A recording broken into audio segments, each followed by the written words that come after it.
Hello everyone, welcome to the What If Anime YouTube channel. Today, we are diving into an exciting new story that will take your imagination to the next level. Let's get started. What if Naruto and Hinata built an empire stronger than Konoha and Konoha begged for help?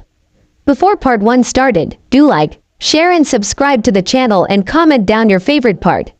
Naruto Uzumaki, it is regret that I must inform you that you are hereby banished from Konohagakure no Sato. Your ninja license is hereby revoked and you cannot return to Konohagakure as long as you live. If you appear within the borders of Fire Country, then you will be killed on sight. A blonde-haired woman who was hiding under a hedge to conceal her true age, while the gathered civilian council members smirked or held looks of satisfaction, while the shinobi side held looks of disdain.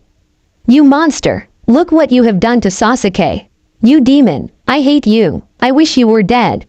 A pink-haired teenager of 12. You did this to your teammate. You are worse than trash. You are scum, a lazy, aloof sensei. You are too troublesome to remain here. You better leave. Almost got killed because of you. Bummer. A lazy slacker with a pineapple-style haircut. My mom was right about you. You're nothing but a damn demon. I'll kill you the next time I see you again. A feral-looking boy with a white puppy, standing next to a feral-looking older woman with a black one-eyed wolf. It is most unyouthful to have such a demon in our village. You should leave. A boy with bush brows dressed in green spandex. You lied to me. You were fated to become the Nine Tails. There is no way one can escape fate. Never show your face here again, or I will kill you. A boy with cold pupil-less lavender eyes. Before you go, please know that I love you. I always loved you. A girl with the same eyes as her cousin. Blue eyes snapped open. After a moment, he realized that he was in his bedroom. On his side, his body pressed up against his wife's backside, one arm around her torso. His spacious bedroom, a stacked contrast as to his old bedroom back in Konoha. Konoha, that was one place that he would rather not think about. Come to think about it, it was 8 years today that he was banished from his home, back when he was a boisterous, loudmouth genin. Back when his major desire was simply to become Hokage and to earn the respect of the village. He chuckled at the irony. He was not the fire shadow of Konoha. No, he was much bigger. The emperor of the Western Empire. With a groan, Naruto Uzumaki Namikaze assumed a seated position in the king-sized bed. It was safe to say that in the 7 years following his banishment that he had changed. 20 years old, and with a wiry, muscular frame which hid his true strength well. Standing at 6 feet tall with unruly reddish blonde hair, the whisker-like marks gone from his face, he was the spitting image of his father, Minato Namikaze, but had his mother's trademark temper when roused. It all began 8 years ago, in the aftermath of the mission to retrieve his former teammate Sasuke Uchiha from his attempted defection to Orochimaru.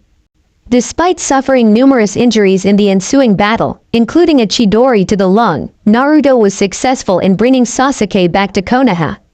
However, it was while he was recovering that sinister events were underway. The Konoha Council, which made up of the shinobi clan heads and the influential civilian clan and business leaders, had charged him with assaulting a fellow Konoha ninja and assaulting the last of the Uchiha clan, while conveniently overlooking the fact that Sasuke had attempted to defect from Konoha. The Warhawk, Danzo Shimura, Konoha Mercantile Guild head Asuna Haruno, Hyuga clan head Hiyashi Hyuga, and the 2 senior advisors Kaharu Yutain and Hanmura Mitokado spearheaded the assault. Within hours, the council had overrode Tsunade and had declared Naruto guilty. Tsunade, however, was able to keep Naruto from being executed, but his reward for doing his job was a lifetime banishment from Konoha, of which the entire council has backed. Desperate for the younger generation to see that Naruto was a hero, Tsunade had told them about the circumstances of his birth, of how the Yondaime had sealed the 9-tailed fox spirit inside his body. Unfortunately, that backfired. Naruto's teammates from Sakura Haruno to Shikamaru Nara instead saw him as the 9 Tails reborn. Especially Sakura, who had called for Naruto's execution, both for beating Sasuke down and for being the container to the 9 Tails. Baruka Yumino was among those who had forsaken him, as was his sensei, Kakashi Hatake. Kiba Inuzuka and his mother, soon both threatened to kill him should they ever see him again, as did Neji Hyuga. Even Tsunade was annoyed with Naruto's pestering about Sasuke's well-being despite being injured himself, and Jiraiya was nowhere to be seen.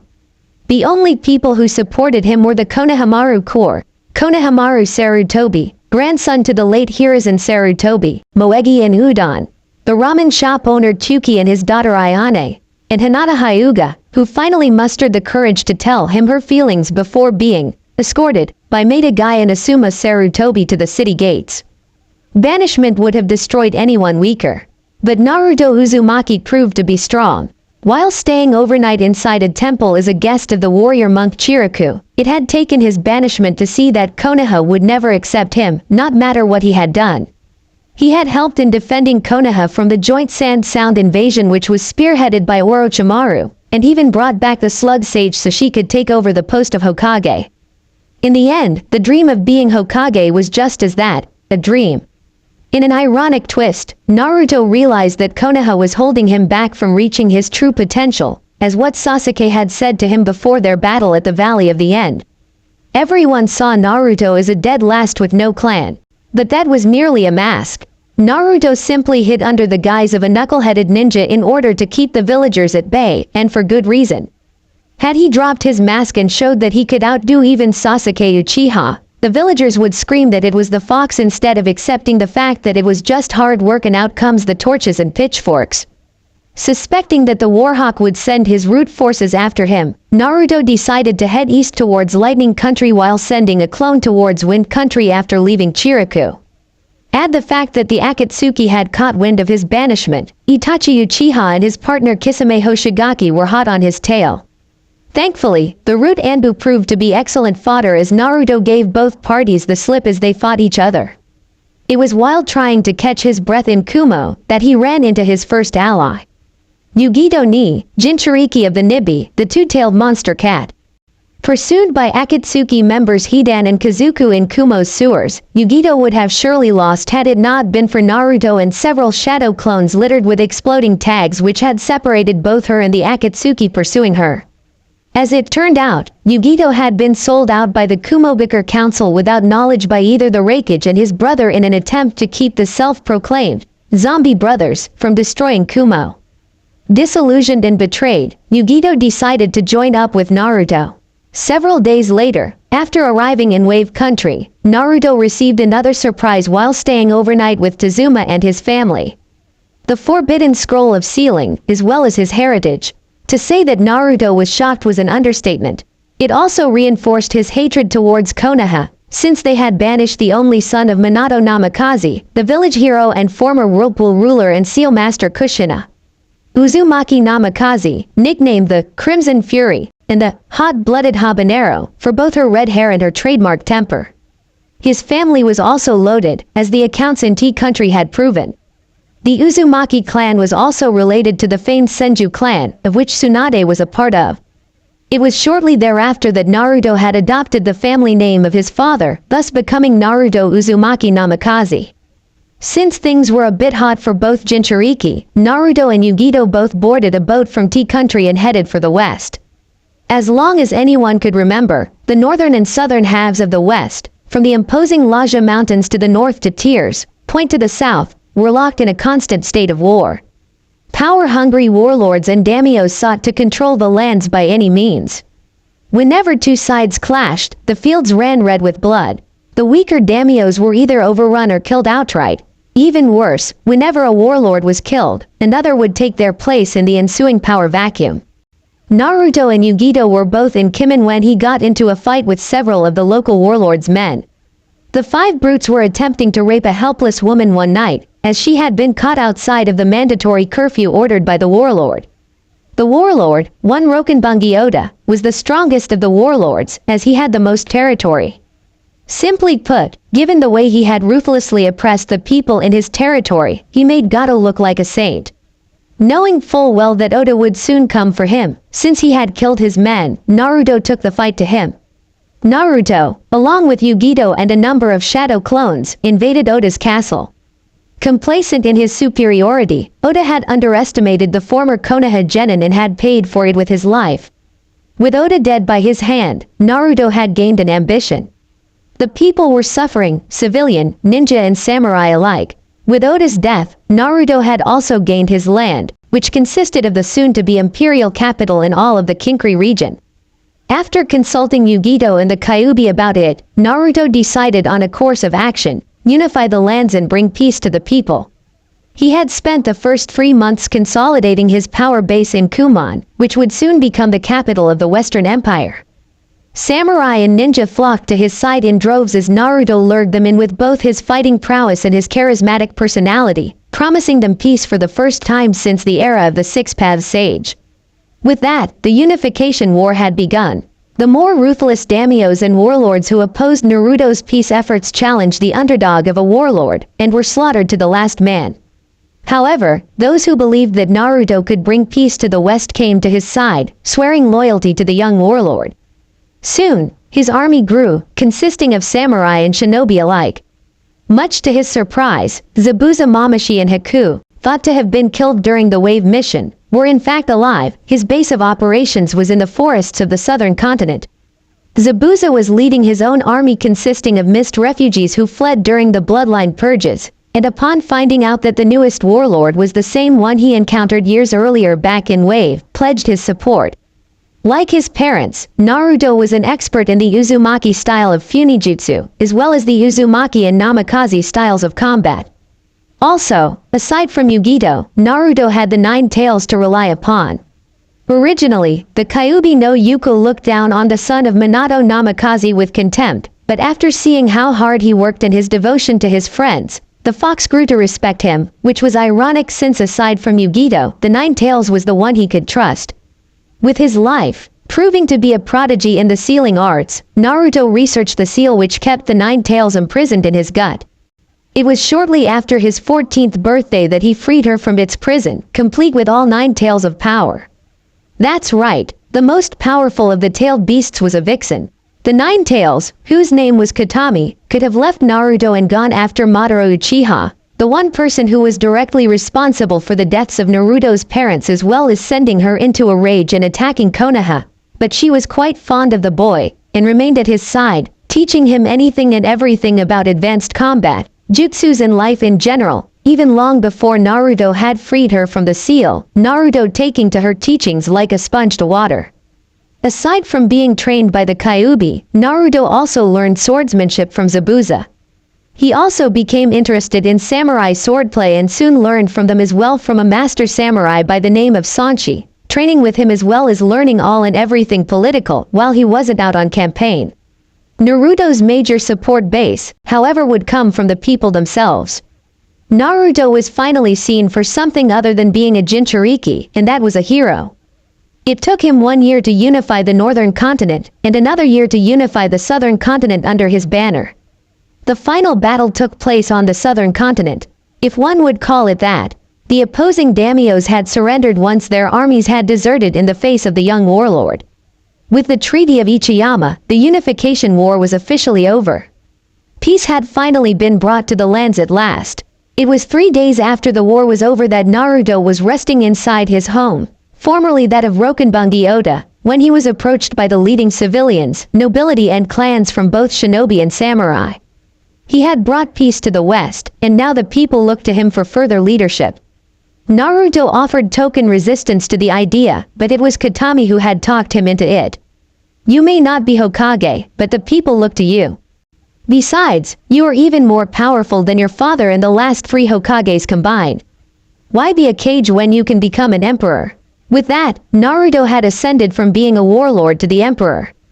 Thus, the unified West, or the Western Empire, was born. Katami was his chief prime minister, while Zabuza and Yugito retained their commands of their own elite units. Sanshi also served as part of his council. That was 4 years ago. Naruto kicked off the crimson covers and swung his feet over the edge of the bed before rising to his feet, wearing only a pair of pajamas, pants and a sleeveless shirt. He stretched, which was followed by several morning calisthenics to work out the kinks in his muscles. As he stretched, he felt a pair of eyes on him, but he continued his calisthenics. He may have been the emperor, but he was above all things a warrior. When he was finished, his wife made her move. He didn't even hear her move when she got out of the bed. But he did feel her arms around his waist, her body pressed up against his. While she was still holding her, Naruto turned around and looked down at his wife. She was taller than she was back when they were both Konoha genin, standing at 5 feet 7, several months younger than he was. Long indigo-colored hair reached down her back, her pupil-less lavender eyes looking up at her husband with love and tenderness. Her night clothes consisted of a tank top and a pair of cotton shorts. She was his confidant, his biggest supporter. She was also the Empress consort, faithful wife to the Emperor. "Good morning, Haim," Naruto greeted his wife, musing. His nickname for her as he kissed her on the forehead. "Good morning, love," Hinata Namikaze greeted back. It would be 6 years following his banishment from Konoha that they would meet up again, this time in Suna, where the Chunin exams were taking place. Naruto was present as the personal guest to the case cage, Gaara of the Sand, given as how Gaara had requested that he train the 3 Suna Genin Maru Sarutobi, formerly Konohamaru, Moegi and Udon for the upcoming trials.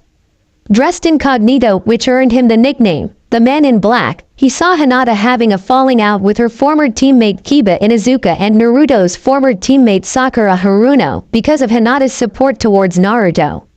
Using one of the courier ninjas assigned to the Imperial Consulate, he summoned Hinata. There, Naruto found out that not only Hinata was shunned by nearly everyone in Konoha because of her support for Naruto, save for Kurenai and Tsunade, but was also placed into the Hyuga branch clan after her father branded her with the caged bird seal. The caged bird seal, thought to be permanent, was easily removed by Naruto. Then Hinata received another shock. The man she loved was the one who had unified the West. He was the Emperor. Free from both the seal and from her father's browbeating, Naruto allowed Hinata to remain at the Imperial Consulate until the conclusion of the Chunin course. When Hiashi received Hinata's Hitai 8 following the exams, he was livid. Hanabi, being the perfect little heiress, authorized a bounty on Hinata's head. Much Tsunade's dismay, Hinata was placed inside the bingo book as a ranked criminal with the order to retrieve on sight. Hiashi was not going to let anyone kill Hinata, for he would do that himself. Unknown to Hiashi, Hinata had left with Naruto and his entourage following the conclusion of the Chunin exams. The next time he would see her, the result of that meeting would not be pretty. As Hinata and Naruto had grown closer, Hinata was chosen by Katami to become the third Fox Sage. Technically, only those in the Uzumaki clan were chosen, but since Naruto himself was an Uzumaki on his mother's side and his marriage to Hinata was a foregone conclusion, Katami chose Hinata. It would prove to be a wise decision. Katami saw that Hinata had potential and the drive to surpass even the first 2 sages. Even more surprising was the fact that her self-confidence and self-worth had increased. Even though she was not a seal master like her husband, Hinata made up for it by being an expert healer and fighter, her tactical prowess second only to her husband's. Following the completion of her 6-month training, Hinata was officially declared the third Fox Sage. About a month later, she would marry Naruto in a private ceremony. There, she was given a new title, Empress Consort.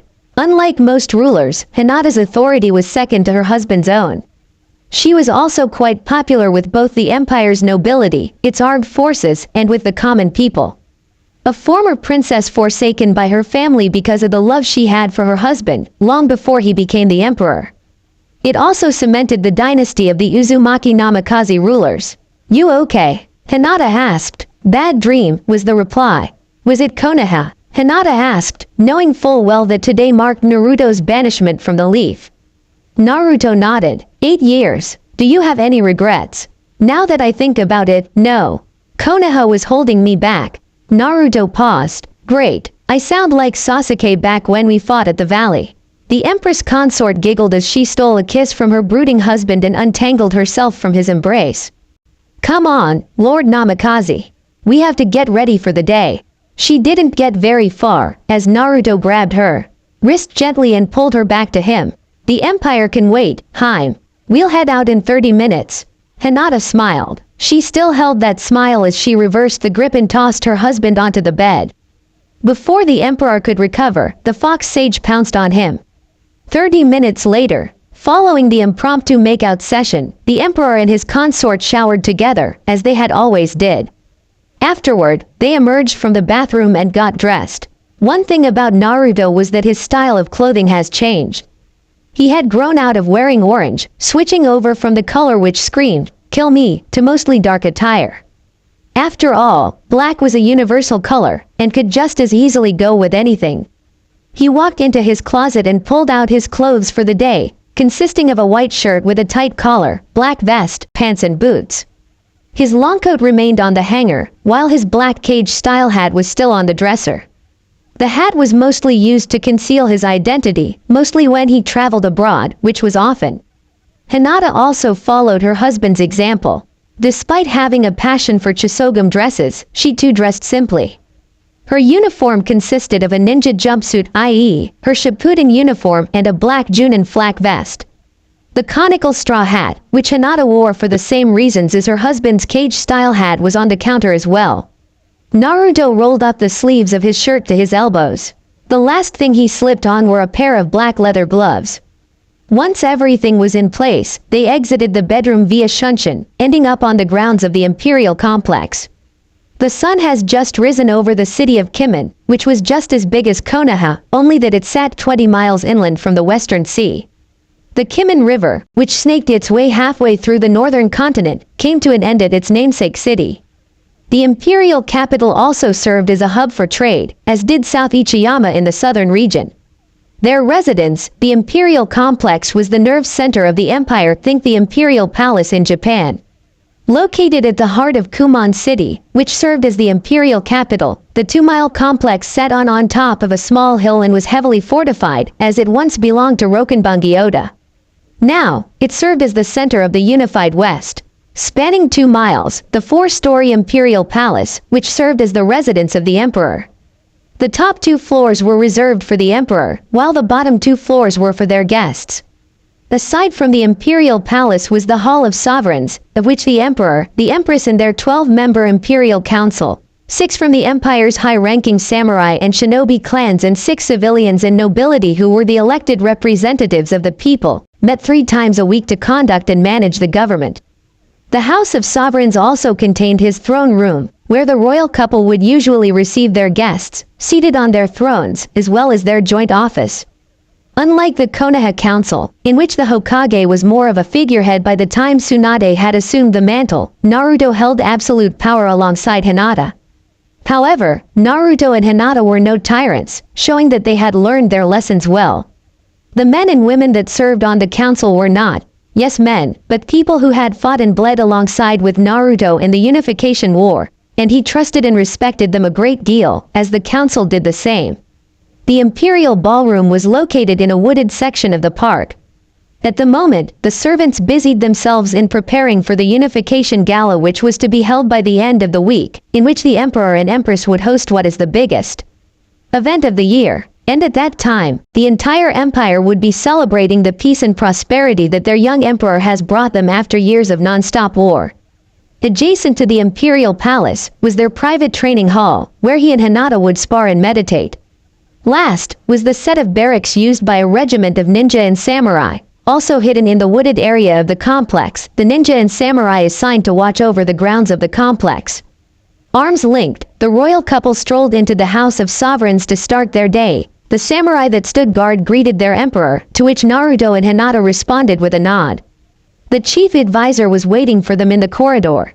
Slightly taller than the emperor, with tanned skin, muscular, bleached blonde hair and mustache, Naruto greeted him with a nod, and the man fell in step beside him and Hinata. "You're up early this morning, eh?" Naruto began. "And you jumped out the window again, Chief," replied dryly. Turning to Hinata, he greeted her as well. "Lady Namikaze." "Eh," Hinata responded. "He did not jump out of the window this time.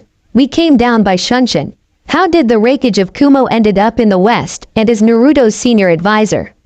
3 years earlier, it was overthrown by a more hardline Raikage.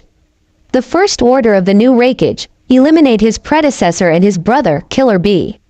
However, as Emperor of the West, Naruto had a robust spy network in the east, and it was through them that Naruto was notified of the coup while visiting Gaara in Suna.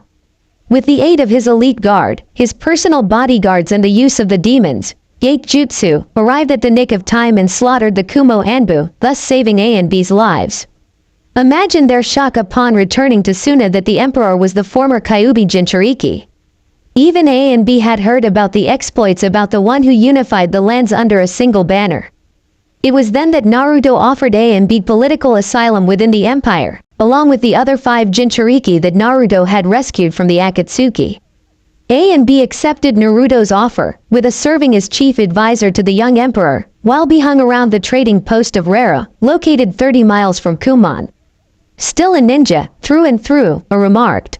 Haven't called myself that since I came here, Naruto replied. Given the fact that I've also been trained by samurai, I'm more of a combination between the two. So what's on the schedule for today? Not much, just a meeting with one of the daimyos from the southern region. Mukata, I think. Everyone is preparing for the festival at the end of the week. What is it about? The southern Badlands. I thought we covered that in the last meeting of the council. That we did, Chief, A replied, and so far, your financial aid has proven to be effective. I think that Daimyo Mukata wishes to offer the hand of his eldest daughter to you. At that, Hinata's eye twitched. Naruto was loyal to her, and despite her gentle demeanor, the idea of having to compete with either a concubine or a mistress was to her insulting. She made that perfectly clear when she became Empress Consort. Naruto was hers and hers alone. In case you forgot, I'm married, Naruto said. But in Mukata's case, he wants you to have a concubine. So in case his daughter's offspring could have a claim to the throne. Hinata cut in. I think not. Whoa. Scary, a thought. Glad I wasn't in charge when that mess with the Hyuga went down. Naruto groaned. At least Lady Ahara wasn't as persistent. She did back off when Hinata and I got married. I don't chase skirts or fangirls. I'm strictly a one-woman man. How admirable of you, A said. In the 3 years that he has been here, his respect towards the boy has grown. Here was someone that everyone has written off as worthless, a dead last who was banished from his home for simply doing his job, the ruler of an empire. When Naruto had told him and B the circumstances of his banishment, both men were shocked. The boy was banished solely for doing his job. Even more so, was the fact that the boy they banished was the son of the village hero, a man that both brothers respected. What was more surprising to A and his brother was that he had managed to rally the other Jinchuriki to his cause. With the exception of the bloodthirsty Yagura, who was dead, and Gaara, who was still Suna's case cage, the surviving Jinchuriki had made their homes throughout the empire, and the people saw them as guardians, heroes, not as weapons or demons. The 6 Jinchuriki were also instrumental in defending Suna from the Akatsuki, who had invaded the sand. It was indeed a brutal battle. The Akatsuki was backed up by the 5 Paths of Pain and 100,000 White Zetsu clones. The joint Imperial Suna forces consisted of Zabuza Mamashi's Demon Brigade, Yugito Ni's Hellcat unit, former Akatsuki members Yahiko and Konan, who had defected from the Akatsuki upon being betrayed by their childhood friend Nagato, 20,000 ninja and samurai from the Imperial forces, and the 6 Jinchuriki which Naruto had rescued. Despite having superior numbers, the Akatsuki lacked the power of the Jinchuriki. In the end, the Akatsuki were routed and destroyed. It was during the Akatsuki invasion that Naruto had earned another nickname, the Akatsuki Killer. Both Itachi Uchiha and Nagato had fallen to his blade. Hinata was credited with the killing of Deidara. One chakra-powered kaiden shot from her Yumi bow had struck his pouch of clay, detonating it, killing him almost instantly. You call it admirable, Naruto replied, but Mukata is as sneaky as they come. Reminds me of the so-called Honorable Council from Konoha. Always looking out for their own interests, yet claim that it's for the good of the village. Your Majesty, Naruto, Hinata and A stopped in mid-step and turned around. A valet was running down the hall in their direction. The valet skidded to a halt, and bended down to his knees, panting, taking in gulps of air. Catch your breath, son, A said. What business you have with the Emperor? There's someone here asking for you, the valet replied once he got himself under control. He wishes to speak with you, sir. Tell them whoever it is I will speak with him shortly, Naruto replied. He says it's urgent, sire. Naruto sighed. Okay, who is he and where is he from? He did not give me his name, Majesty, the valet replied, but he did say he was from the east. Fire country. If Naruto was surprised, he did not show it. However, A and Hinata exchanged worried glances. Where is he now? I told him to wait inside the throne room, sir, the valet replied. You may go, the emperor said. Once the valet was gone, but turned to the younger man. Fire country. You think it's Konoha? Could be, Naruto replied. If you want, I can have whoever it is thrown out, suggested. No. This was going to happen sooner or later, Naruto replied. You think that after sending out most of the Konoha 11, the Warhawk, and the clan heads after me that they would finally get the hint and leave me alone? Deal with Mukata, and tell him that 1. I had an emergency to deal with, and 2. My answer to his impending proposal is no. I nodded and walked down the corridor. Naruto, in the meantime, headed for the throne room, located inside the hall. Hinata followed him. On the outside, he was the perfect picture of calm. Inside, he was angry. Konoha. Today marked the 8th anniversary of his banishment from the Leaf, and someone had the nerve to waltz into his home. Depending on who it was, he may have them imprisoned. If it was that meddling Warhawk and his 2 buddies on the council, execution looked mighty attractive. The throne room was guarded by 2 armored samurai, each armed with a naginata, as well as a sword strapped to the side.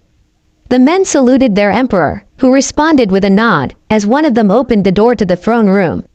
Hinata remained behind, doubling as a reception hall. The throne room was simply designed, as per to Naruto's orders.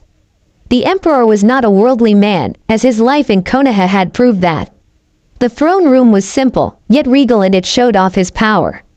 The throne room was half the size of the Konoha council chambers, breathtakingly beautiful and very restrained. Think the throne room from The Last Samurai. A red carpet led from the door to the throne itself, which was raised on a small platform. The twin thrones themselves was of an intricate design, made from the finest cedar from the southern continent combined with red velvet from the northern continent.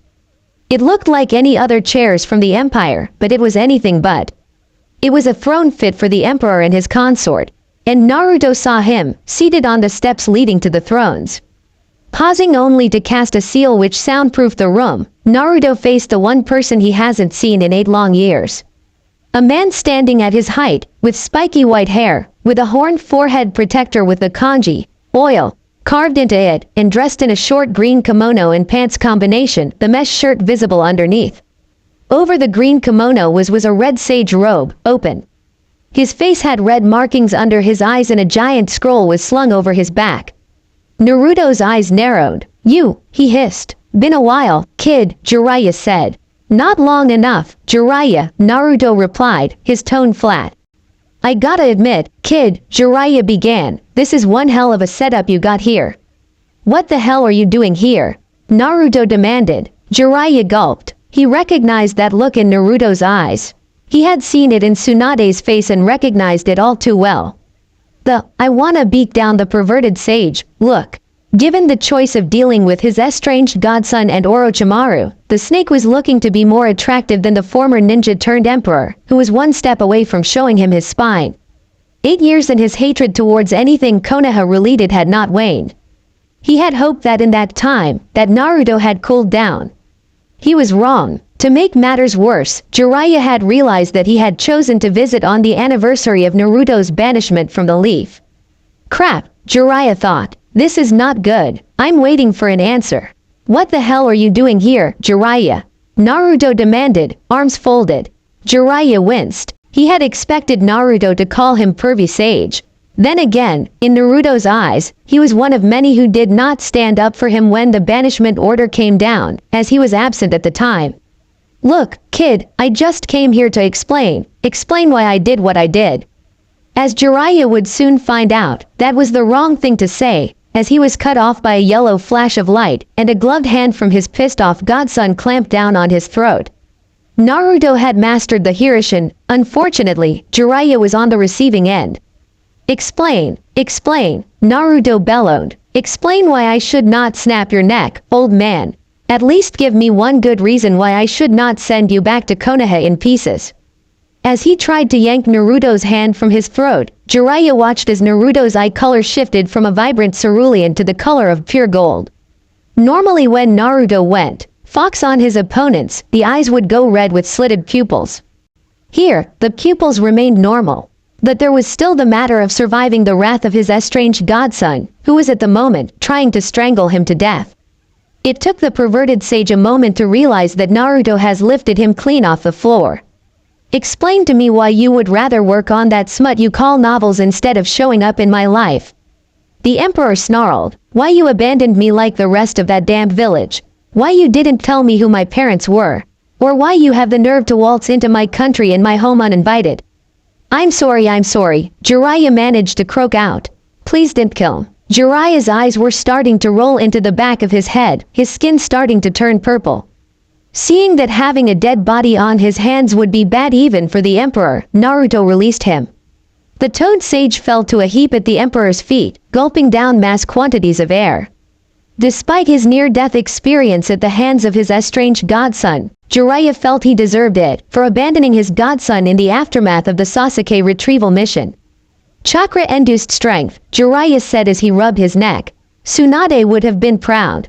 Naruto ignored the comment. He walked past the hacking man and took a seat upon his throne. How did you find me? He asked, still angry, but not angry enough to show the older man what his insides looked like, his eyes still golden. Jiraiya shakily rose to his feet. You were last seen heading towards Wave Country from Cloud, after being seen leaving with the two tails. Never thought that you would end up here. You're also well known back east as the one who unified the West since era of the Six Paths, he explained. Since everyone here knows who you are, it was pretty easy to track you down. You still haven't answered my first question. Without saying that you wanted to see how your godson is doing, what are you doing here? Jiraiya flinched when Naruto pronounced, godson, with sarcasm. Minato and Kushina would skin him alive if they were still living if they had found out what their son had went through. Then again, open hostility from the former Konoha genin was something to be expected. I screwed up big time, Jiraiya began. I can honestly admit that now. For not being there for you when you were growing up and when you were banished, I am truly sorry. I see Minato in you, and because of that, part of me did blame you for his death. That was the main reason behind why I stood aside when the orders came down to retrieve the Uchiha. When I heard that you were banished, I decided to do the right thing for once. The Forbidden Scroll and your heritage, that was my doing. Ironically, the Forbidden Scroll once belonged to your father. Naruto's eyes widened in realization. It was Jiraiya who had tracked him down outside Wave while staying overnight with Tazuma and his family and had delivered both the scroll and his heritage. Flashback. Wave Country, 7 years earlier. Tracking down Naruto was easy enough.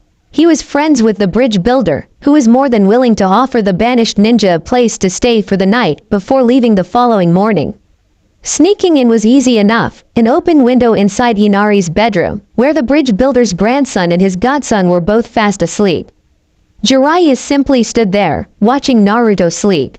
Ever since hearing about the banishment upon returning to Konoha to report on the Akatsuki, he was disgusted at not only Tsunade for not trying any harder to stop the council, but at the council, both shinobi and civilian, who had decided to kiss the Uchiha's ass and banish him for being the Kyuubi Jinchuriki.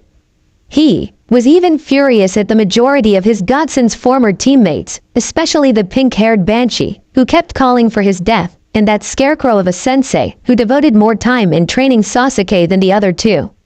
More importantly, he was disgusted with himself for not being there when the order came down to retrieve Uchiha. He saw the looks of disgust on Naruto's teammates when Tsunade had told them about the burden he carried. It was after he had retrieved both Naruto's legacy and the Forbidden Scroll that he vowed that not only that as long as Naruto was banished, then he nor his spy network would not serve the leaf. After coming into contact with the Princess of Spring, who was shooting a movie in the Fire Capital, she was more than willing to offer him and his network political asylum once she found out about Naruto's banishment. Since leaving Konoha, Naruto was dogged by a squad of Root Anbu, as well as Hunter Ninja. Even Itachi Uchiha and his partner Kisame Hoshigaki increased their efforts in trying to capture the Jinchuriki. But he was not known as the unpredictable knuckle-headed ninja for nothing, as he had used his shadow clones to keep his pursuers occupied. It was only through sheer dumb luck that Jiraiya had came across Naruto's location. For a moment, Jiraiya stood silent.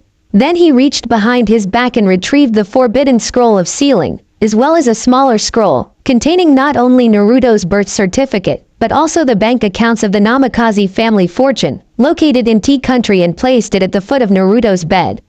The blonde ninja remained sleeping. His task done, Jiraiya left the same way he came. You got a lot of nerve showing you face here, Toad Sage. Jiraiya stopped in mid-step and turned around, finding himself face to face with Yugito ni. Kunais in her hands, the former Kumo Kunoichi Ikibi Jinchuriki was ready to attack. "I'm not here to fight," Jiraiya said as Yugito advanced on him.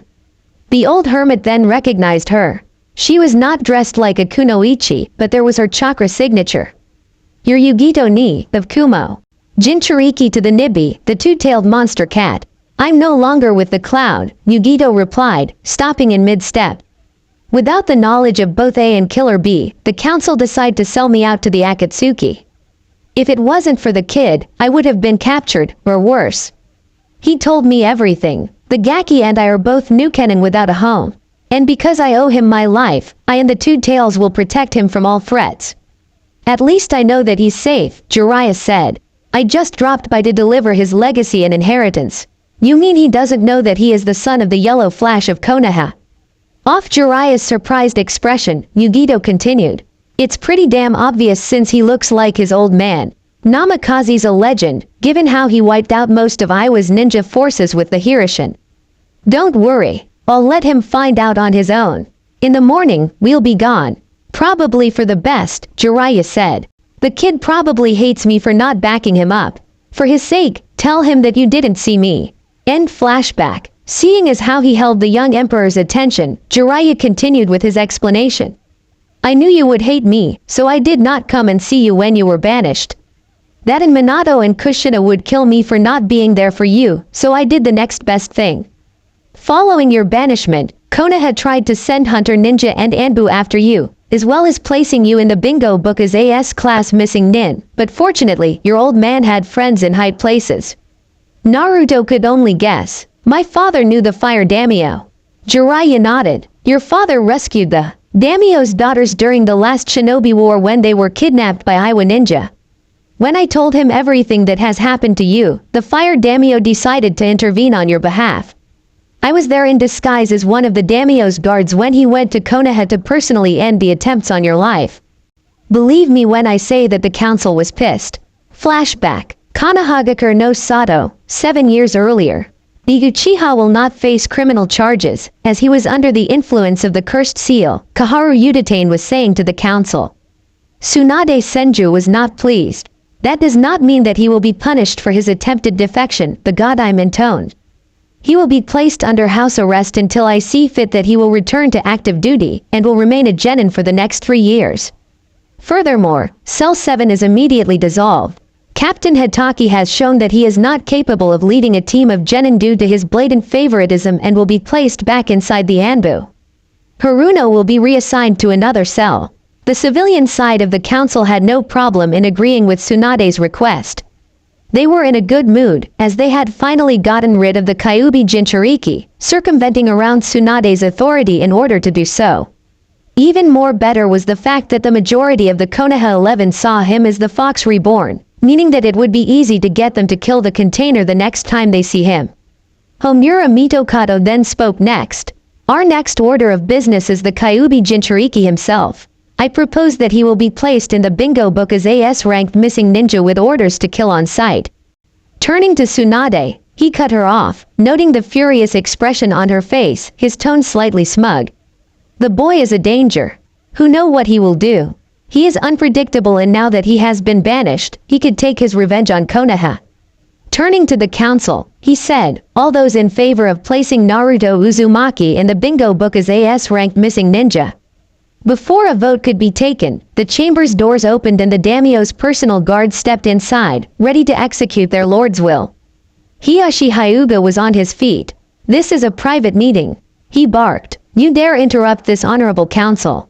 "I dare, Hyuga," the fire daimyo intoned as he stepped inside, causing the Hyuga clan head to do a very uncharacteristic eep at his arrival. The old man's face showed genuine discontent of the council who had orchestrated the banishment of Minato's son, and the Hokage, who was helpless to stop them. The council and Tsunade bowed in respect of the ruler of Fire Country. "Lord Daimyo, to what we owe the honor of your visit today?" Homura asked. The daimyo looked around before he began to speak. "I have received word from a very creditable source that this so-called honorable council or attempting to place a boy in the bingo book for the sole reason of being the Jinchuriki to the 9 tails, he deadpanned. At that sentence, the council chamber went silent. Their scheme was finally exposed. The daimyo caught the looks on the council's faces. So, it is true. Hiyashi was the first to quickly reply to the daimyo's accusation. My lord, while that alone is a valid reason, it is not the main reason, he stated. The daimyo turned to Hiyashi. Do you think I am stupid, Hyuga? He asked in an ice-cold tone. Please, tell me. Wisely, Hiyashi kept his mouth shut, since he wanted to keep his head. Coming from you, Hyuga, I am most surprised to see that you of all people defending the Uchiha, given the bad blood between your clan and the Uchiha. I'm willing to bet you were very happy when most of them were slaughtered. I have seen the mission. Parameters for the Uchiha retrieval mission, and you banished the boy solely for doing his job. If anything, the Uchiha should be banished, if not executed outright, for his attempted defection from the Leaf, as well as nearly causing the deaths of his teammates, as well as the visiting envoy from Suna who was also sent along for the mission. One of the civilians rose up in protest.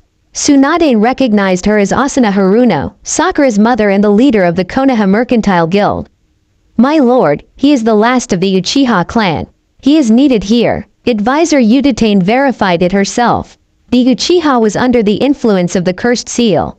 No. You value only the Uchiha's Sharingan to the point that this pathetic council will banish an innocent boy for something that was not in his control. The daimyo shot back, causing the council member to sit back down in fright. And concerning Yuditane's claim, it's a bunch of crap. Yuditane is not a seal master. That is just an excuse. The Uchiha left the village of his own accord, and you were more than willing to sacrifice your own ninja to bring him back. But back to the matter at hand. You banished the Uzumaki boy on trumped-up charges for using excessive force, yet he was more injured than the Uchiha. And now, you wish to place him in the bingo book solely because he is the jailer of the 9 tails. He began to count off on his fingers. 1. You had overrode the authority of your Hokage to have him banished, ergo you cannot label him as a missing ninja. 2. I see no reason to have him placed in the book, nor send Hunter Ninja after him, since he is not a criminal. The third reason is strictly political. Off their confused looks, the daimyo decided to explain. My counterpart in Wind Country spoke highly of the Uzumaki boy, as he had helped the Suna Jinchuriki, and also saw that he was wrong in cutting their military aid. The Princess of Spring Country, as well as the unified people of Wave Country also hold the boy in high regards for his actions, as does countless others. My own influence will decrease should he is placed in the bingo book. The council knew what was coming. Danzo rose from his seat. My lord, please, the Kyuubi Jinchuriki is a threat to the Leaf. He must be dealt with while we have the chance. The daimyo cut him off with a glare. If I remember correctly, Shimura, you do not dictate what I should do. I am the lord of Fire Country. Not you. Are we clear? Yes, sir, Danzo braided as he slid back into his seat. Even the Warhawk knew better than to go against the Fire Lord. The Fire Daimyo then made his judgment. While I cannot reverse the banishment orders, I can issue the following edict. Naruto Uzumaki will not be placed in the bingo book, nor will you continue to send Hunter Ninja after him. This is my final word on this matter. If I find out that he is placed inside or you continue to send your Anbu after him, not only will I have the entire Konoha Council, civilian and shinobi, executed for high treason against Fire Country, but Sasuke Uchiha will be executed as well. Any protests the council was planning on making instantly died in their mouths. They knew that the Fire Daimyo was serious. Dead serious. Seeing as the council was willed into submission, the daimyo nodded. Glad you decided to see things my way. As of this moment, the matter regarding Uzumaki is closed. End flashback. Jiraiya had finished his tale to Naruto, who stood there in silence. After a moment, Naruto nodded in respect towards the older man. I'm still angry over your actions, Jiraiya, but I will still give you credit where it's due. Thank you for giving me my heritage and protecting me against that damned council. Jiraiya beamed. Maybe things between Naruto and himself could be mended after all. Tsunade was against the banishment in general, but her hands were tied, as the decision from both shinobi and civilian was all but unanimous. She fought tooth and nail for you, kid, but it was not enough. The council had originally planned on executing you, but Tsunade overruled them. Lot of good that would have done, Naruto snorted. If I had died, the furball would have been released and free to go to town. Dad may have been good with the seal, but even he forgot that one little detail. She should have done more, instead of caving into the council's demands of banishing me and kissing Uchiha's ass. Jiraiya saw that Naruto's eyes had turned back to normal. What's with your eyes? It's my bloodline, Naruto explained. A gift from you-know-who. The fox gave that to you. The emperor nodded. I call it fox eye. Raising one hand, Naruto produced a Rasengan, while at the same time activating his bloodline. Then he pumped his wind-based chakra into the technique, causing the ball of chakra to shift into the shape of a Fuma Shuriken. The fox eye basically allows me to unleash senjutsu-level attacks. Given my enormous chakra reserves, it is indeed a formidable bloodline. Its power could rival even the Rinnegan and the Eternal Magankyu Sharingan. Before I got the fox eye, it would normally take 2 clones to help me with the Rasen Shuriken. Now, I can do this with no problem. The former Konoha ninja banished the jutsu and returned his eyes to normal. Of course, the fox eye also has several benefits as well. Seeing as how I am a seal master like Dad, it increases the effectiveness of my seals 100-fold. Came in pretty handy when I dealt with Hidan and Kazuku.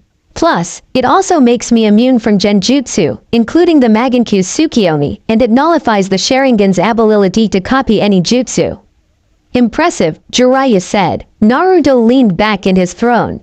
Does Konoha know about me? He asked. Yes, and no. Yes, they know about your exploits and deeds, as the one who united the West. Fortunately, with the exception of Suna and Mist, your identity is unknown. I haven't been back in Konoha following your banishment.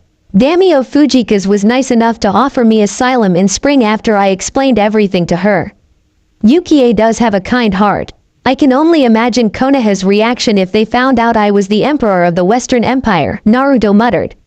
Especially Danzo. He's a sneaky little shit that has dug himself deep within the leaf. Then there's Iwa and Orochimaru. Actually, speaking of the snake, there is another reason why I decided to come here to speak with you, Jiraiya said. At the same time, in Konoha, the reports from the border patrols looked grim. Lightning and Earth had closed off its borders. Even worse, rumors were coming in that the Raikage had been overthrown and replaced with a more hardline cage. A and his brother, Killer B, were missing. Even more worse, said cage had slaughtered most of the Lightning Daimyo's family, with the exception of a select few who managed to escape. And to top it off, Iwa has a brand new Tsuchikage, following the suspicious death of Oniki. But that was not the worst of the news that had dampened Tsunade Senju's day. The worst news was that Kumo and Iwa had formed an alliance with Orochimaru and his sound ninja. That meant only one thing. War was inevitable. At the moment, the Godheim was in a meeting with the Konoha Council. Ever since that day 7 years ago, Tsunade had come to despise the council for what they had done. No one, from the shinobi clans to the civilians, stood up for Naruto.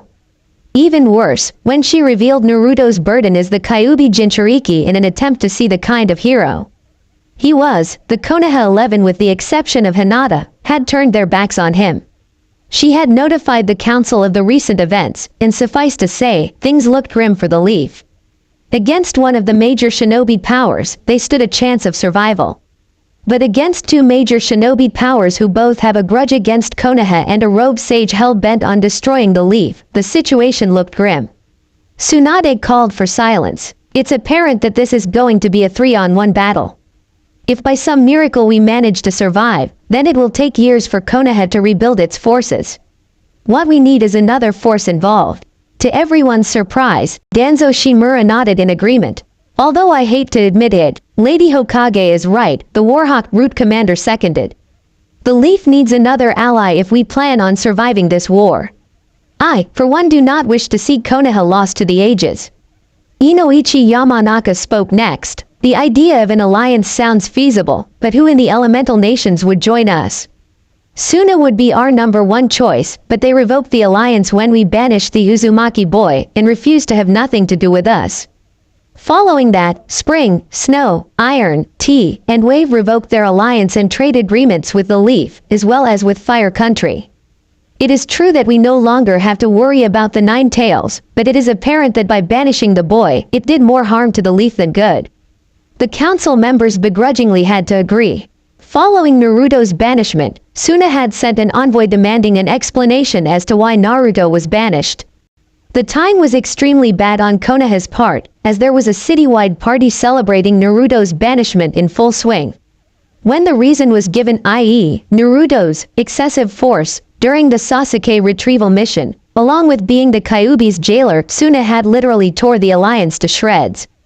Aside from that, Konohamaru Sarutobi, Asuma's nephew and Hiruzen's grandson, had abandoned Konoha, along with Moegi and Udon, and left for Suna with the envoy, the trio knowing full well of Naruto's burden as the Nine Tails, since Naruto himself had told them. That incident still haunts Asuma to this very day. By siding with the council solely on fear, he had effectively lost the remaining member of his family. His marriage to Kurenai and the birth of his daughter Hitomi helped somewhat, but he felt like he had failed his father. The next time Asuma would see him, Konohamaru would be participating in the Chunin exams in Suna. Following Suna terminating their alliance, the various trade agreements and alliances had fallen through. Wave had broken off trade agreements, as did Tea, Iron, and Spring, as well as numerous others. Even Jiraiya was on Naruto's side, as they had lost the use of his spy network. The search parties that Tsunade and Danzo using his route had sent out found nothing of the missing Toad Sage. Not to mention the Fire Daimyo, who had forbidden the council to place the former Jinchuriki into the bingo book, on threat of execution of both the entire council and that of Sasuke Uchiha. All attempts to rebuild Konoha's reputation had all been futile. When asked why the neighboring villages and countries had terminated their alliances and agreements, everyone's response was the same. They favored a ninja who was more than willing to betray his village for power and banished a ninja who was a hero. In layman's terms, Naruto wasn't to blame, but Sasuke Uchiha for his attempted defection from the Leaf. And having a village known for its chronic backstabbing part of any kind of alliance or agreement would be bad for business. In those 8 years, it was clear that the Leaf was now a mere shadow of its former glory. Wherever the Leaf went, they would receive a rather cold reception. In some cases, they were not welcome into some of the villages, as it had been evident when Suna hosted the Chunin exams. Inoichi is correct, Su Minazuka concurred. But the main problem is how can we forge an alliance when most of the villages despise us? That damned Kyuubi brat cost us every single alliance we had when we threw him out. Lucky for her, she didn't notice Tsunade's hand ball up into a fist. However, the Inuzuka matriarch felt a cold chill run down her spine as she felt murderous intent being directed at her. The feral clan head decided that it was best for her to shut up. What about the unified West? Everyone turned to the source of the voice. Seated on the shinobi side of the council was the last active member of the now defunct Cell 7, Sasuke Uchiha. Following Naruto's banishment and Tsunade's revealing Naruto's secret, Sasuke was the diametric opposite of the rest of the ninja. Unlike his own childhood, Sasuke had grown to respect, albeit a bit grudgingly, the burden that Naruto had carried, not to mention the level of restraint that Naruto had. Even he saw that he was not the Nine Tails reborn, and with that kind of power, he could easily destroy Konoha should he wish. He also blamed himself for being seduced by the promise of power from Orochimaru, which led to the events that ended with Naruto's banishment. Despite not being trusted for his attempted defection to Orochimaru, Sasuke had worked hard for his rank of Chunin, and later, Junin, and had gained a seat on the council, and as one of the chief advisors to Tsunade. To the shinobi side of the council, despite their obvious mistrust of the last Uchiha, the idea did show merit. They had heard about a young boy who had emerged in the West and had launched a war of unification, uniting the lands in less than 2 years and having been proclaimed the Emperor of the West. Suna is pretty friendly with the Empire, Sasuke continued. Aside from that, it's apparent that Suna has a military alliance with the Western Empire.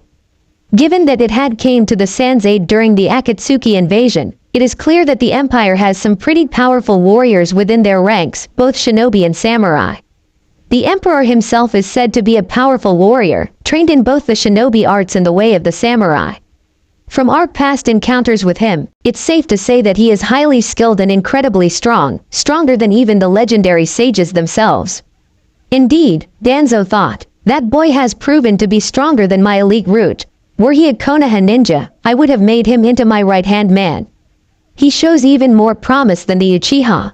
And his elite guard, if they are strong enough to decimate my root, then such a power could be extremely useful for Konoha. As to the rumors of the emperor himself being a skilled and powerful warrior, several of the shinobi clan heads, higher-ranking Junin and special Junin can attest to that fact, albeit painfully. It had all started 2 years ago when Akatsuki members Hidan and Kazuku slaughtered the warrior monk Chiriku and his fellow monks inside their temple. The emperor himself, who was on an inspection tour of the Pakara merchant houses with the Shinzens and traveling incognito, personally intervened. Tracking down Hidan and Kazuku near an underground bounty station, the emperor brought Hidan's Jashin ritual and cursed jutsu to a halt, thus saving Asuma's life. As Kazuku and Asuma watched in complete shock, the emperor nullified Hidan's immortality with a special set of seals, right before severing his head from his body, killing the foul-mouthed priest ninja. Then he turned his attention to Kazuku, destroying each of his hearts before severing his own head as well. To add insult to injury, he collected the bounties on both men. Moments later, the Inoshika Cho trio arrived. Assuming the worst, they attacked the man in black, only to be sledgehammered back. Their injuries were not fatal, but they would be out of action for a couple of days. Asuma, however, would be incapacitated for several months. But after Asuma had explained everything, it was clear that he owed the mystery man his life, and that he knew his old comrade in arms, which means that he was out simply to avenge Chiriku. Tsunade was not convinced, and with the council's backing, issued the following order: bring the man in black to Konoha for questioning. Following the Inoshika Cho's defeat, several more Konoha ninja would face the emperor, and fail. Danzo was the first to jump on those orders. He dispatched 20 of his root Anbu led by Sai to the Fire Sound border, where the man in black had paid for the burial of Chiriku and his fellow monks. Danzo himself tagged along, hoping to see his root take down the mystery man, as he was complacent in their superiority. At the ruins of Fire Temple, Danzo confronted the man in black, who was flanked by the Shinzens and his 6-man elite guard. The Warhawk delivered the ultimatum: come quietly or there will be trouble. The man in black was not amused, and gave the order to attack. In the ensuing battle, his elite guard took down half of the root Anbu, while the man in black himself was credited with talking out the remaining half, Sai included, leaving nothing but broken bodies in his wake. Danzo was shocked. The 20 men that accompanied him were the pick of the litter, and the mystery man and his entourage had taken them down without breaking a sweat. In desperation, he removed his bandages that covered his implanted Sharingan, only to find that his trump card had no effect, forcing the Warhawk to fight the man in black in a sword duel. 5 minutes later, Danzo himself joined his root in unconsciousness. In Spring Country, the first-generation Inoshika Cho trio confronted the mystery man while he was visiting the Spring Daimyo actress Yukie Fujika's, and were soundly defeated, if not just as fast as their offspring. In Tea Country, it was Rock Lee, Neji Hyuga and Tenten, who had seen the man while one of his elite guards was competing in a martial arts tournament. Out of Team Guy, Tenten got off pretty light with several angry welts from when she was smacked repeatedly with the flat side of the man's katana. Rock Lee and the man would later fight in a taijutsu match, and despite Lee's best efforts, was also defeated. Neji would go on to fight him, sprouting that fate has deemed him the winner. You deserve praise for making it this far, Neji had said before their fight. But your luck ends here.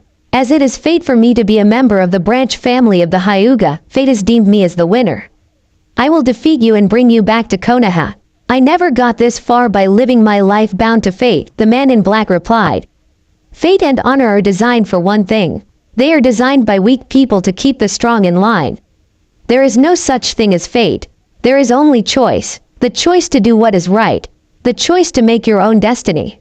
You lie. No one can change their fate. There was one who said the same thing, but he turned out to be a demon in disguise. You will see soon enough. I will show you why I am considered the best in the Hyuga clan. The man in black had sighed. At first, I was just going to fight you. Now, I'm gonna kick your ass. In the ensuing battle, the Emperor would send the Hyuga prodigy to the hospital along with his teammates, the Hyuga prodigy. Getting the worst of the beatdown. Hey, the man in black chuckled as Neji had lost consciousness. You claimed to be the best, but you fell like the rest. Near the lightning border, Asuma Sarutobi, now recovered from his injuries, along with Shino and Shibi Aburame came across the man in black. Fortunately for them, they did not fight him, having decided to hide in the shadows as they watched the man in black fight both Itachi Uchiha and Kisame Hoshigaki. The two Akatsuki had been given new orders from Nagato, seeing as how Naruto has disappeared, retrieve the renegade Miss Jinchuriki Utakata. The three Konoha Junin watched as the man in black, supported by three of his elite guards, faced down the renegade Uchiha and his partner. Or rather, the man in black did. It was during this battle that the three had gotten some vital information about their opponent. 1. His sword had the ability to split in two. 2. It was more than a match for Kisami's Samahata. 3. Itachi's Magankyu Sharingan proved to be ineffective against the man in black. It also explained the reason why the Sharingan was not effective to Danzo. Nice try, Uchiha, the man in black had said. Your Mangenkyu is no match for my bloodline, if I can be so modest. Not only it increases the power of my jutsu and seals to rival the power of the legendary sages, it also makes me immune from all forms of genjutsu, including your dreaded Tsukioni. This can end in two ways. And in both of them, the Rokubi Jinchuriki comes with me. You make it sound like we have no choice, was Itachi's reply. You don't, the man in black replied as if he was asking the time. It's my way, or, screw it, it's my way. Itachi and Kisame then attacked. But since Samahata had to absorb chakra to be effective, it ended up draining Kisami's chakra, allowing him to be dispatched quickly. Then he fought Itachi. Asuma and the two Aburame saw that the man was merely toying with the fallen Uchiha, Itachi having been forced to fight since his trump card was ineffective. Then the man ended the battle by catching Itachi with chakra-absorbing chains. With both Itachi and his partner immobilized, the man in black made his retreat with his elite guards and his prize, but not before promising Itachi that the next time they meet, he will personally kill him. Deciding that discretion was the better part of valor, the three Junin retreated back to Konoha. The man was later seen in hot water country. Tsunade dispatched the Inuzuka matriarch and her son, along with Kakashi Hatake to bring the man in black in. This was the only time that the emperor has fought back so viciously. Both Sume and Kiba performed their beast mimicry, transforming Kuromaru and Akamaru into clones of themselves, while Kakashi summoned 5 shadow clones. The two Inuzuka and Kakashi found out the hard way that the man was very skilled in taijutsu. First, he disposed of Kuromaru and Akamaru in a specialized net created to drain chakra, before turning his attention to the three Junin. In the end, Kiba ended up with a broken nose and jaw. Sume also had a broken nose and a broken collarbone. But Kakashi had it the worst. 6 broken ribs, his jaw and nose broken, 1 ruptured eye socket, his right hand and leg broken, and the emperor's boot up his ass. Literally. The 3 ninja were found by a backup group of Anbu and had to be carried back to Konoha. Kakashi was unable to sit right for 3 weeks. With the Inuzukas and Kakashi down for the count, it was up to Anko Mitarashi, Metagai and Hiyashi Hyuga. This time around, a 10-man squad of Anbu came along to assist. After the epic beatdown that the Inuzukas and Kakashi had endured, Tsunade wasn't leaving nothing to chance. The battle took place inside the ruins of the Whirlpool village in Wave Country. Only this time, the Emperor's elite guards were with him as the Emperor investigated the ruins. The first thing that the Snake Mistress, the Taijutsu Master and the Hyuga clan head found out was that the man was of noble blood, as his family was of the Whirlpool ruling family, something that Hiyashi could respect. The second was that despite having superior numbers, his elite guards had literally dismantled the Anbu that were sent in. Anko, Hiyashi and Guy would fall, thus adding to the mystery man's tally of defeated Konoha ninja. In desperation, the council had once again circumvented Tsunade's authority and reactivated Sasuke Uchiha to active duty. It was during the Chunin exams in Suna that Sasuke had faced off against the man in black, who was there as Gaara's guest. Despite being the Uchiha elite, Sasuke lost, but not before the man had revealed his identity to him. "I am the sovereign ruler of the unified West," he had whispered. The Maverick Emperor, the Crimson Fury of the Empire, the man had said right before knocking him out cold.